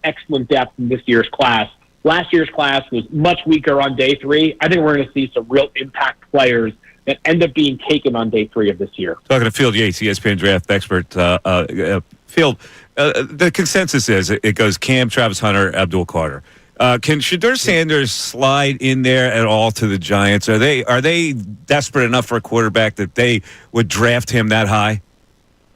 Yeah, I think that, first of all, it's possible. For sure it's possible. I don't know if it's likely, but it's possible. I think that the Giants' calculus is more along these lines, is that I don't think they have Shedeur Sanders as a higher graded prospect than Abdul Carter. If they did, this conversation would not be a conversation at all, right? It would be, we're taking Shedeur and we're feeling great about it. I think it comes down to this. It's possible if the Giants are maybe not enamored with, but feel strongly enough about Shedeur Sanders that they could make him a draft pick of theirs, that they say, we're not going to do it at 3, but we would feel better about it later on in the first round. As you guys know, though, the significant risk that comes with that is I don't think that the Raiders, or the Jets, or the Saints are going to take Shedeur Sanders at pick 6, 7, and 9. But we don't know that, right? I mean, for as much intel as there has been shared over the past couple of months about the draft, we also know that most smart executives are holding everything close to the vest because there is zero incentive for them to leak information, because this is it's not like everybody gets to take a chance on these players. One team gets these players, and it comes at a very specific time. So the Giants are probably saying to themselves, all right, hey, we could not draft Shedeur at 3 and then just get back into the mix somewhere. But how do you guarantee that? You can't. I mean, unless you have a deal already orchestrated to trade back into the first round, but it just becomes a much more complicated exercise. So my guess is Shedeur Sanders probably does not go 3. And once that happens, then if the Giants feel strongly about Shedeur, then they're running some risk, because it just takes one other team to either be ahead of you when you pick next or jump ahead of you when you pick next to make him their developmental quarterback. All right, Field, I know you got a hard out, so just a real quick one for me. This will be the last one. In your latest mock draft with Mel Kiper, you had the Eagles taking Jahad Campbell, the linebacker out of Alabama, local kid at 32. Do you see him as an off-ball linebacker in the NFL, or would they transition him to an edge rusher? I think he's an off-ball linebacker in the NFL primarily, but the fact that he has the edge rusher in his bag is just, I mean, that's just like icing on the cake here, right? And I know the Eagles haven't taken a linebacker in the first round since what, like 1975 or something ridiculous. So I get it. There are some who say that's just a non-starter. I also don't think the Eagles were being talked about as a big money running back team last year. And now Howie Roseman has made Saquon Barkley the highest paid running back in NFL history. I think kind of the beauty of Howie is that he is unafraid to zig when everybody thinks he is going to zag. He is constantly looking for market inefficiencies that he can exploit. So Campbell, who's got some health concerns, he's coming off of labrum tear surgery, which was done after the combine. So you're talking about early March for that surgery. Could be a 6-month recovery. It might be that he's not full strength at the start of training camp or even the start of the regular season. But the Eagles, as we know, as the reigning champions, they've got plenty of talent on this roster that they can wait. I mean, they have drafted players recently in the back end of the first round, like Nolan Smith, who in effect were developmental players in their first season. So the Eagles, the beauty of always drafting for value and not drafting for need is that once you get on that cycle, it allows you to continually add good players because you're not falling victim to the pressure of needing them right now because of the quality of the roster overall. All righty, that was Field Yates. Joined us a little earlier in the program. I still don't have an idea what the Eagles are going to do. So, and a night where you have to wait for the 32nd pick, oh, Bill, you're going to have a long night, my friend. Yeah, but the other interesting thing is at any given time, if the Eagles are moving up, you got to be tuned in. You never know. Yeah. All right, we'll take a break. On the other side, Bill, I would like for you to name the 5 highest-rated players according to Dane Brugler of The Athletic.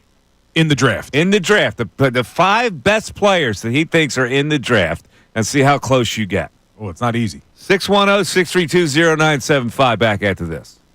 Now, an NFL draft.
Mike Missanelli Show. We got a Fanatic Deal of the Week going on right now. It's a new one. Fanatic Deal of the Week. Oh, Little Billy. I got to think Little Billy. I used to go here. 2 Clementon Park tickets for the price of 1. Yep, I used to be there all the time. Dive into summer thrills with full-day access to Clementon Park's amusement park and Splash World Water Park. Little Billy do that? Yeah, we used to do Clementon Park. I didn't live far from there because I was living in Glendora, which wasn't too far from Clementon. You know what's right next door to Clementon Park? Pine Valley. That's correct. Yeah. You can see it, actually, from the shadows. #1 golf course in the world. Yeah. Get this exclusive offer, by the way, while supplies last at 975thefanatic.com/deal. So 2 Clementon Park tickets for the price of 1. You can't beat that. If you're a Jerseyite there, living in that area, you know Clementon Park is world famous. How long has that been around? Oh, Clementon Park has to have been there a long time. I'm going to look that up. Clementon Park, 1907, Mike. So a couple years after you were born. You know, the day I played Pine Valley, we're up. He didn't pick that up, did he? Yeah, Just I ignored it. We're in the parking lot waiting to get in, and in the shadows of Clementon Park, I saw Jillian Mealy doing a stand-up. Remember Jillian? Yeah, why do I know her? She worked for Channel 10. She was on the NBC Sports Philadelphia morning I remember show her. for She a did while. stand-up? Not stand-up comedy. Oh. She was doing a stand-up report. Oh, I thought you meant a stand-up comedy routine. She was a news reporter doing a story on Clementon Park. She was in front of Clementon Park. I remember Jillian well. She did stand-up. I thought you were saying she was doing a stand-up act. I'm like, man, that's... She was doing a stand-up. That's what we say in the business when you're a reporter. Oh, excuse me. Ray, did you know that's what they call it? Yes. Oh, sorry. I didn't go to school for communication training. These are the kind of things that endear Bill to the audience. It really does. He is. He was doing a stand-up act. He's the everyman. He's like that started his own law firm. He's like a faux pas man. You know, like. Well, we were so proud of him just moments ago for saying hard out to a Field Yates because it's like he's using industry lingo here. Nobody knows what a hard out is, Bill. Well, it was the reason I did. When Ray told you he has a hard out, that doesn't mean you put that on the air. To be fair, Bill, I'll give Bill credit. He was the one that informed me of that. Oh, correct. He had a hard out. Because you got Field had told me he needed to be out at 10:35, and I was asking him that question at 10:34. Field 15. I know you got a hard out, but oh man, Dawood just came at me. He goes, Bill, this is what the emailer was talking about. You don't sound like a cartoon Jilly Mealy. I'm in the parking lot outdoors. I see Jilly Mealy doing a stand-up. Oh, she does stand-up? Yeah, she was having a comedy show right there on the street. That's what I thought you meant. Well, all right, I'm getting a lot of support in the YouTube chat here. A lot of support from people saying they thought the same exact thing. What are you talking about? She's doing a stand-up. She's a news reporter. You said, I'm there at Clementon Park. No, I said I'm in the parking lot of Pine Valley. Looking at Clementon Park. Right. And I see Jillian doing a stand-up. Doing a stand-up. So I'm thinking, oh, she's doing a stand-up comedy routine at Clementon Park. That was probably interesting. You didn't know who Jillian Mealy was. You obviously didn't know she was a news reporter. No, I know exactly who she was. Okay.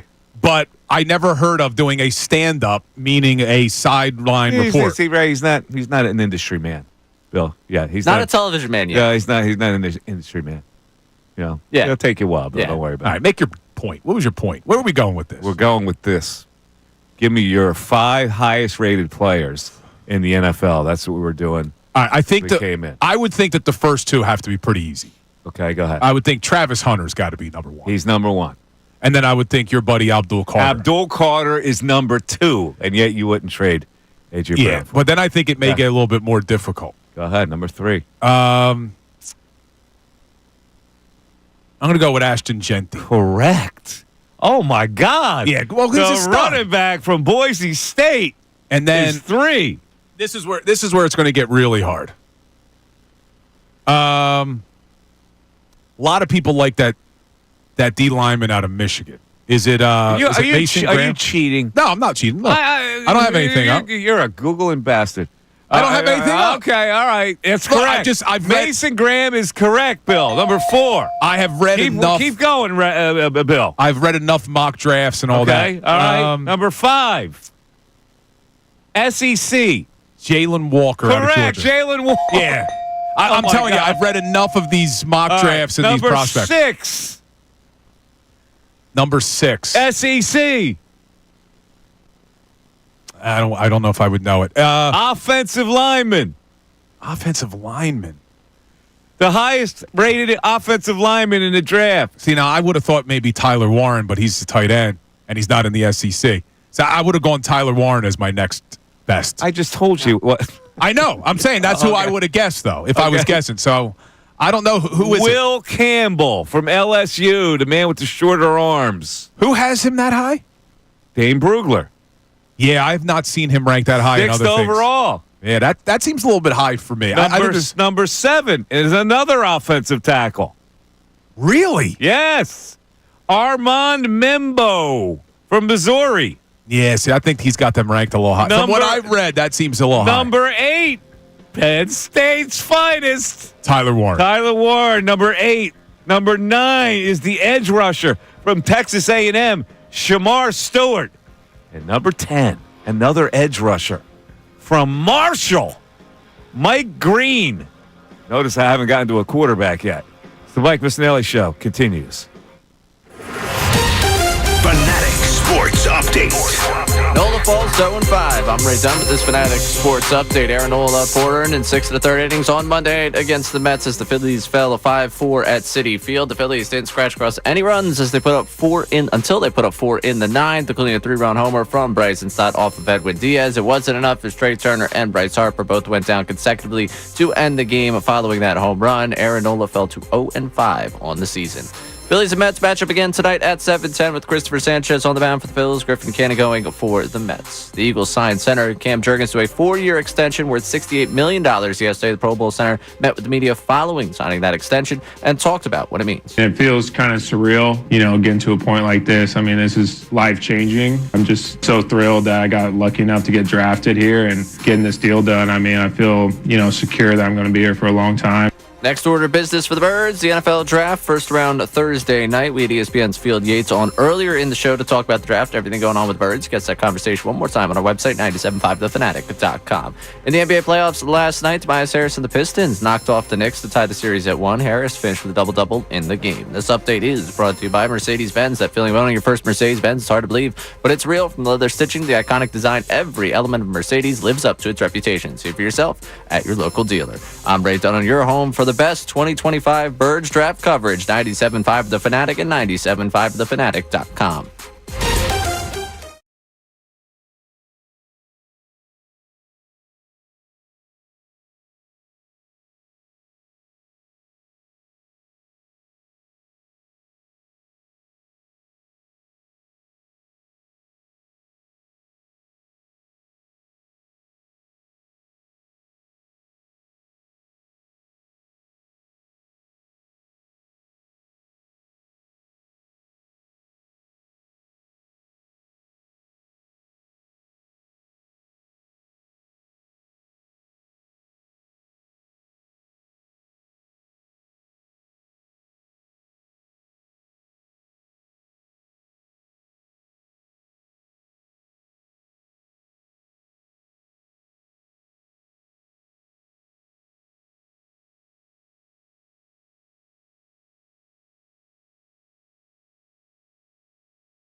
Billy Mealy will be appearing at the Laugh Factory coming up soon. She's at Helium tonight, I heard. You see?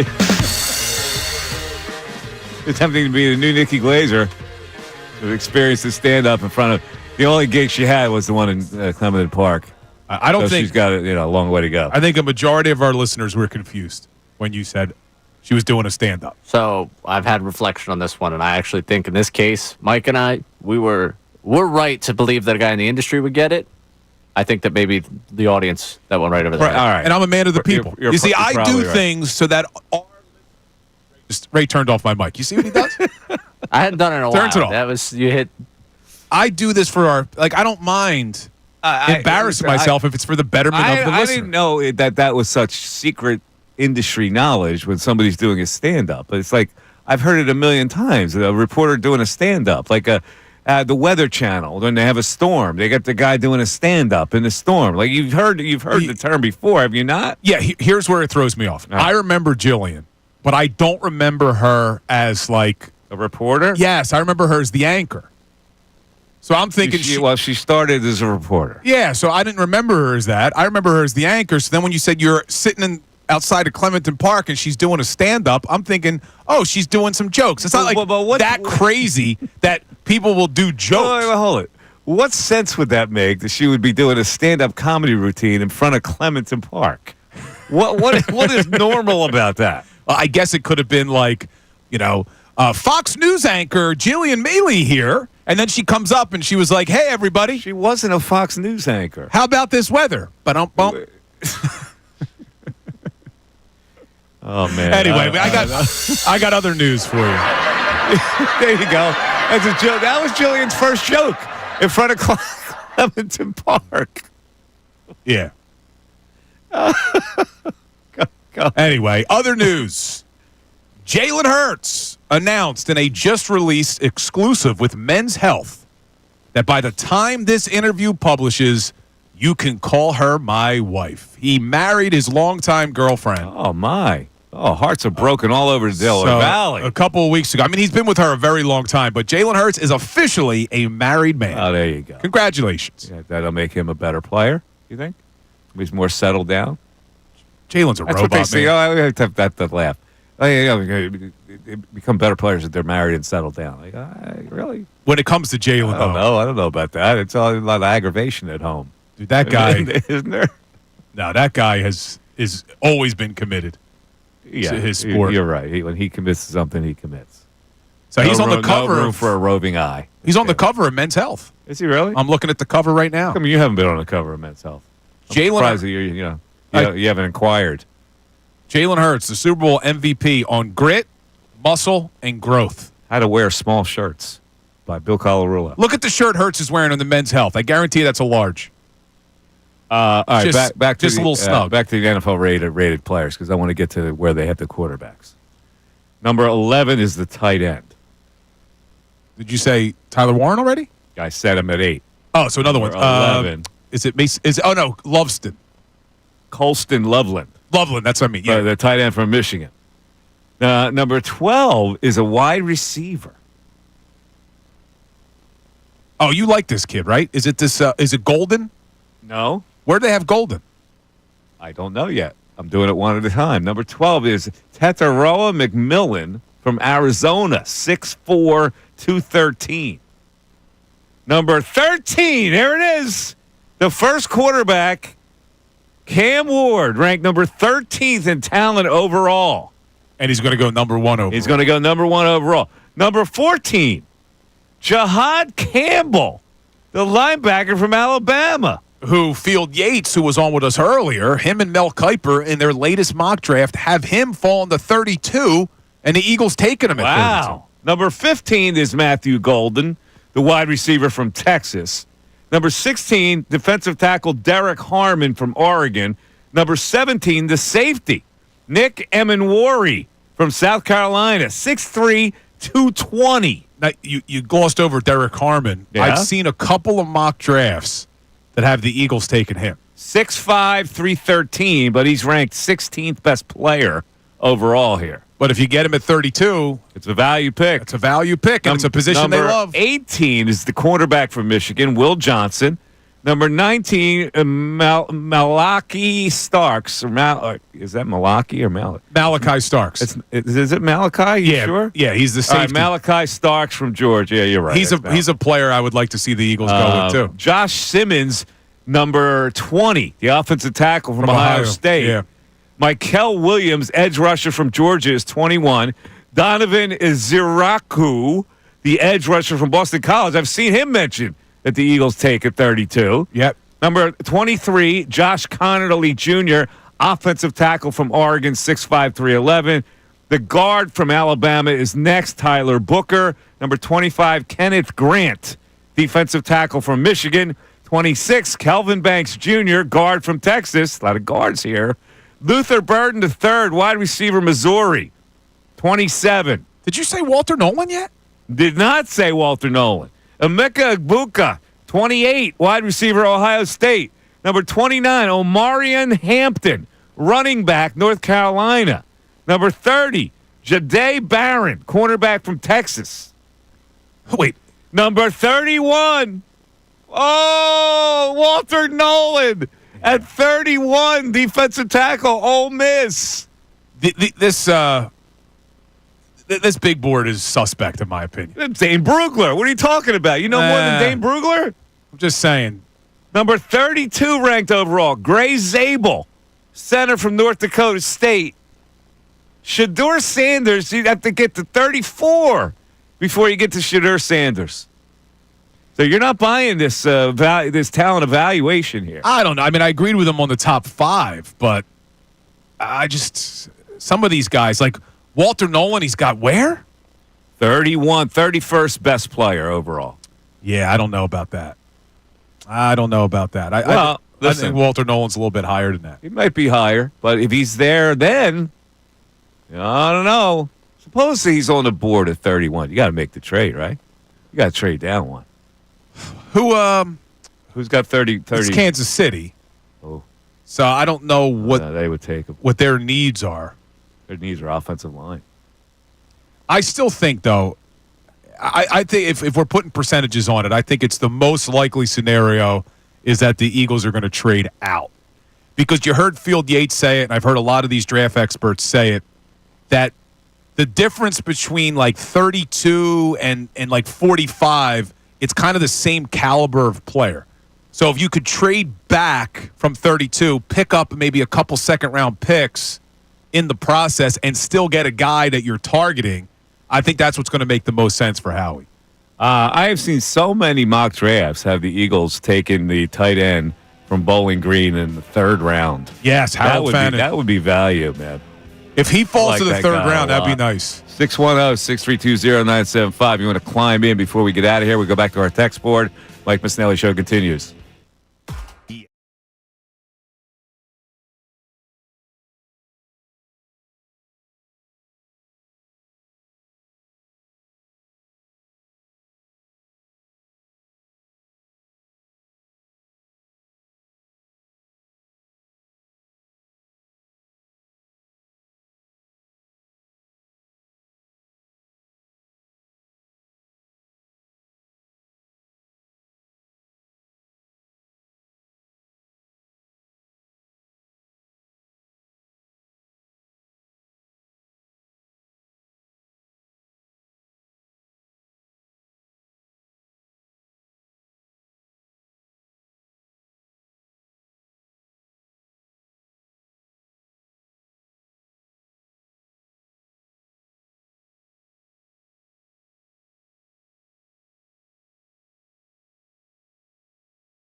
interesting little storyline on the two local quarterbacks who will be taken in this draft. What do you got? Kyle McCord, who wasn't good enough to play at Ohio State. It kind of phased him out in favor of Will Howard, Downingtown kid. Kyle McCord, of course, went to St. Joe Prep, a Jersey kid. McCord goes to Syracuse. Will Howard wins the national championship at Ohio State. Kyle McCord is ranked as the higher and better NFL prospect. He is. Yeah. Is it even close? I mean, where it's close. 117. Well, according to Dane Brugler's rankings. Kyle McCord as 117th best player. Will Howard 135th. Okay. So it's relative. But do you find that ironic? What, that they're both Isn't local? it ironic? She should have included that in her lyrics. Here's Kyle McCord gets pushed out of there, not good enough. Goes to Syracuse, has a good year. Now, the team didn't light it on fire, but has a good year and is considered a better pro prospect than a guy who goes there to replace him because he was supposed to be better than McCord and wins the national championship. Can you make sense of that, Bill? It's ironic. Well, it's all about situations. I'm looking at the comparison. So they're saying Kyle McCord's NFL comparison, Mitch Trubisky. Not sure I'd want to be compared to him. Yeah. Well, what's Will Howard? And, I don't think this is a good one either. Blake Bortles for Will Howard. Blake Bortles got to an AFC Conference Championship game. Yes, he did. He did. He almost played the Eagles. Respect. He almost played the Eagles in Super Bowl. How do they come up with these kind of comparisons? I don't know. Mitch Trubisky? Mitch Trubisky and Blake Kyle Bortles. McCord? Yep. I wouldn't want to be compared to this. You remember that clip? It's like that viral clip of Blake Bortles when they were doing I guess they were looking at his house or whatever, and the reporter asked him, what would you be doing if you weren't an NFL quarterback? He's like, working construction, ripping cigs. Did you ever see that? No. Right, you've seen that, right? That one. By the way, we're going to play with that guy who does the sports talk radio spoof. Oh, yeah. DJ Gabriel. Whatever happened to that? Are you going to play that? We should do Let it. me tell you something, John. Yeah. Well, I think one day this week, either tomorrow or Thursday, we'll do kind of our worst draft picks of all time. Yes. And he did his, which was pretty fun. Did? Okay. Yeah, so that could be a video. All right, that'll be a nice little tie-in for tomorrow. Of course, tomorrow is General Knowledge Wednesday as well. So we'll see how that goes. Working on a prize. I was just talking to Petrilli.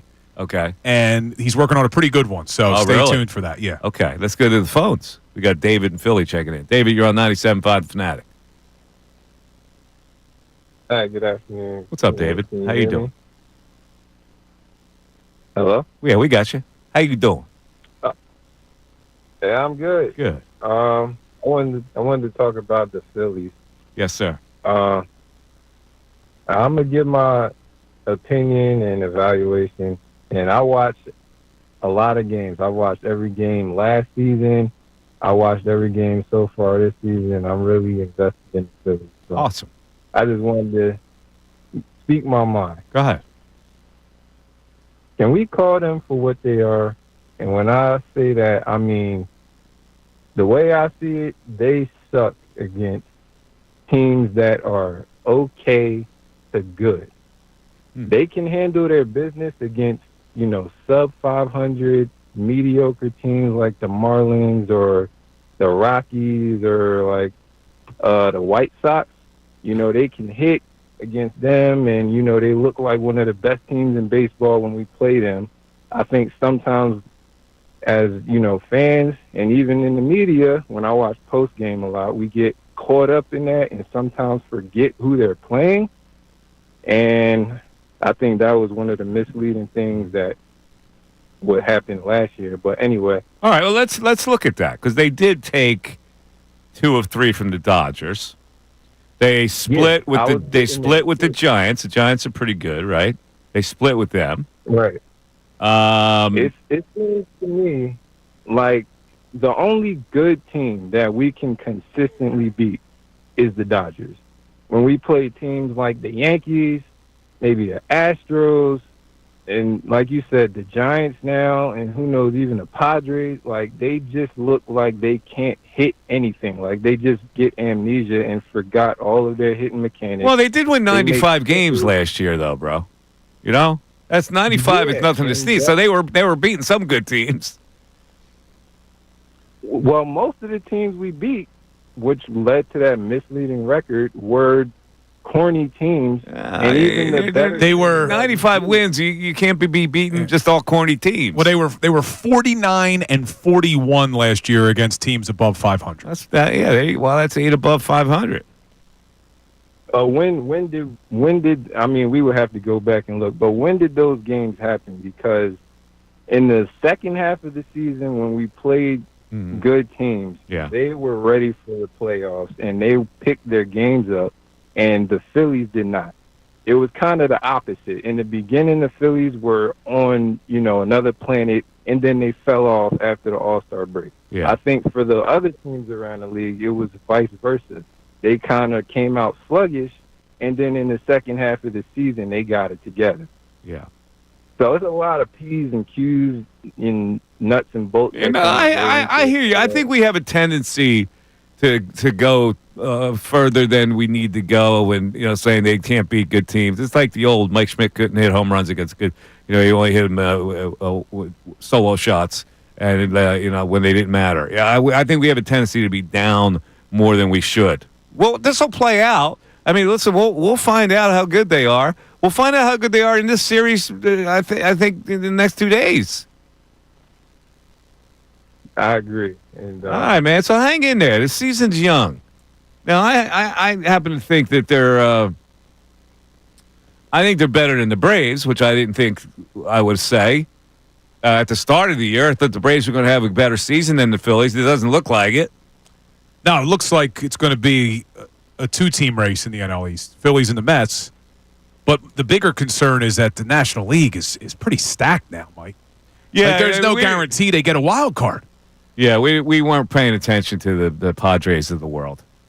Teams like that. And with the way the new Major League Baseball schedules are set up, it's not as if the Dodgers, Padres, and Giants, and even the Diamondbacks are all just going to beat each other up and it'll balance out. Like, you don't play interdivision that many games, right, Ray? It's not like it used to be. Nope, you're not. Balanced schedule. So, I mean, there is a chance. So who did we take for granted? The Giants? And the Diamondbacks. Well, the Diamondbacks we thought were going to be because they have good pitching. Yeah. I don't think people expected the Padres to be as good as they are. They're good. The Giants and the Padres, I think, are a little bit of a surprise. The Cubs are the Central Division is no big bargain.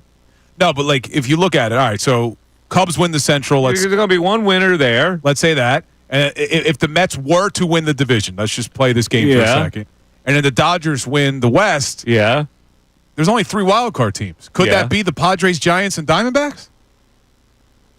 Could 4 teams from the NL West make the postseason? I think the Giants are going to fade. I don't believe that the Giants are going to sustain. So if you're looking at a wild card slot, you got to look at the Giants as the main competitor for the Phillies, you think?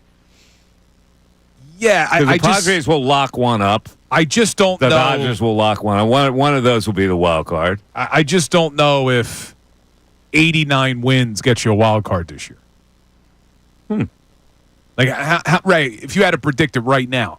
89 probably still gets you the last wild card. So you got to be I'm looking at 2 years ago when the Phillies made it. They had 90. The Marlins and Diamondbacks had 84. You think the Padres, Giants, and Diamondbacks were all finished with better records than the Phillies? All of them?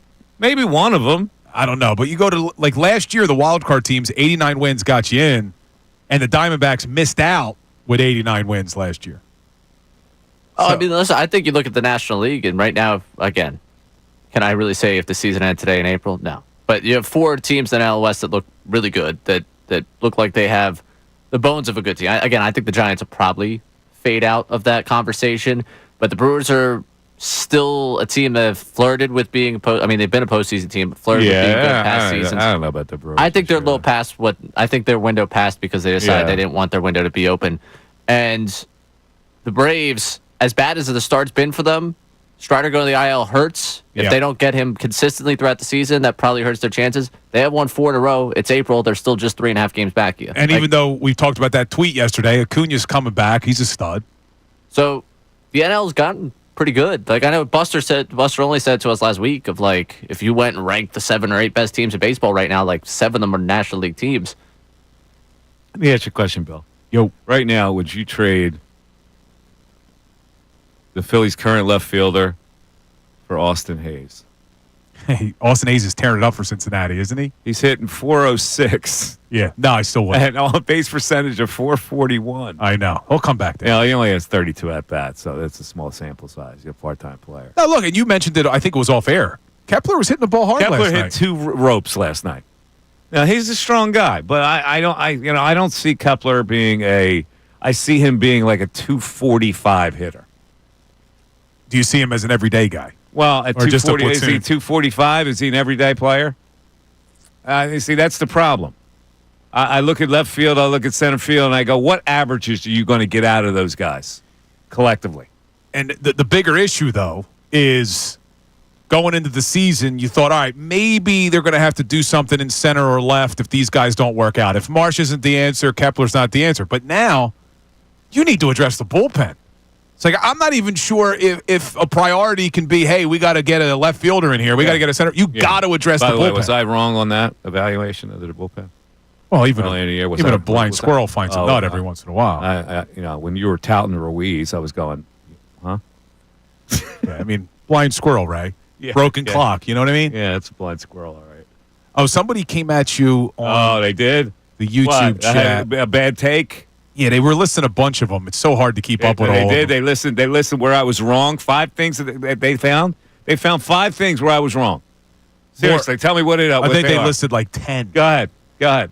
So someone said that you are a huge defender of Ben Simmons, even when it was obvious he was not. I was the defender of Ben Simmons until he showed me otherwise. I was the defender of his ability as a point guard because it gave the Sixers another dimension. Once he wouldn't shoot, I was out. You got a short memory, my friend. Go ahead. All right. Sounds like you were wrong. So the other one was you said Rob Thompson would never put Edmundo Sosa in left field with Zach Wheeler on the mound. It would never happen.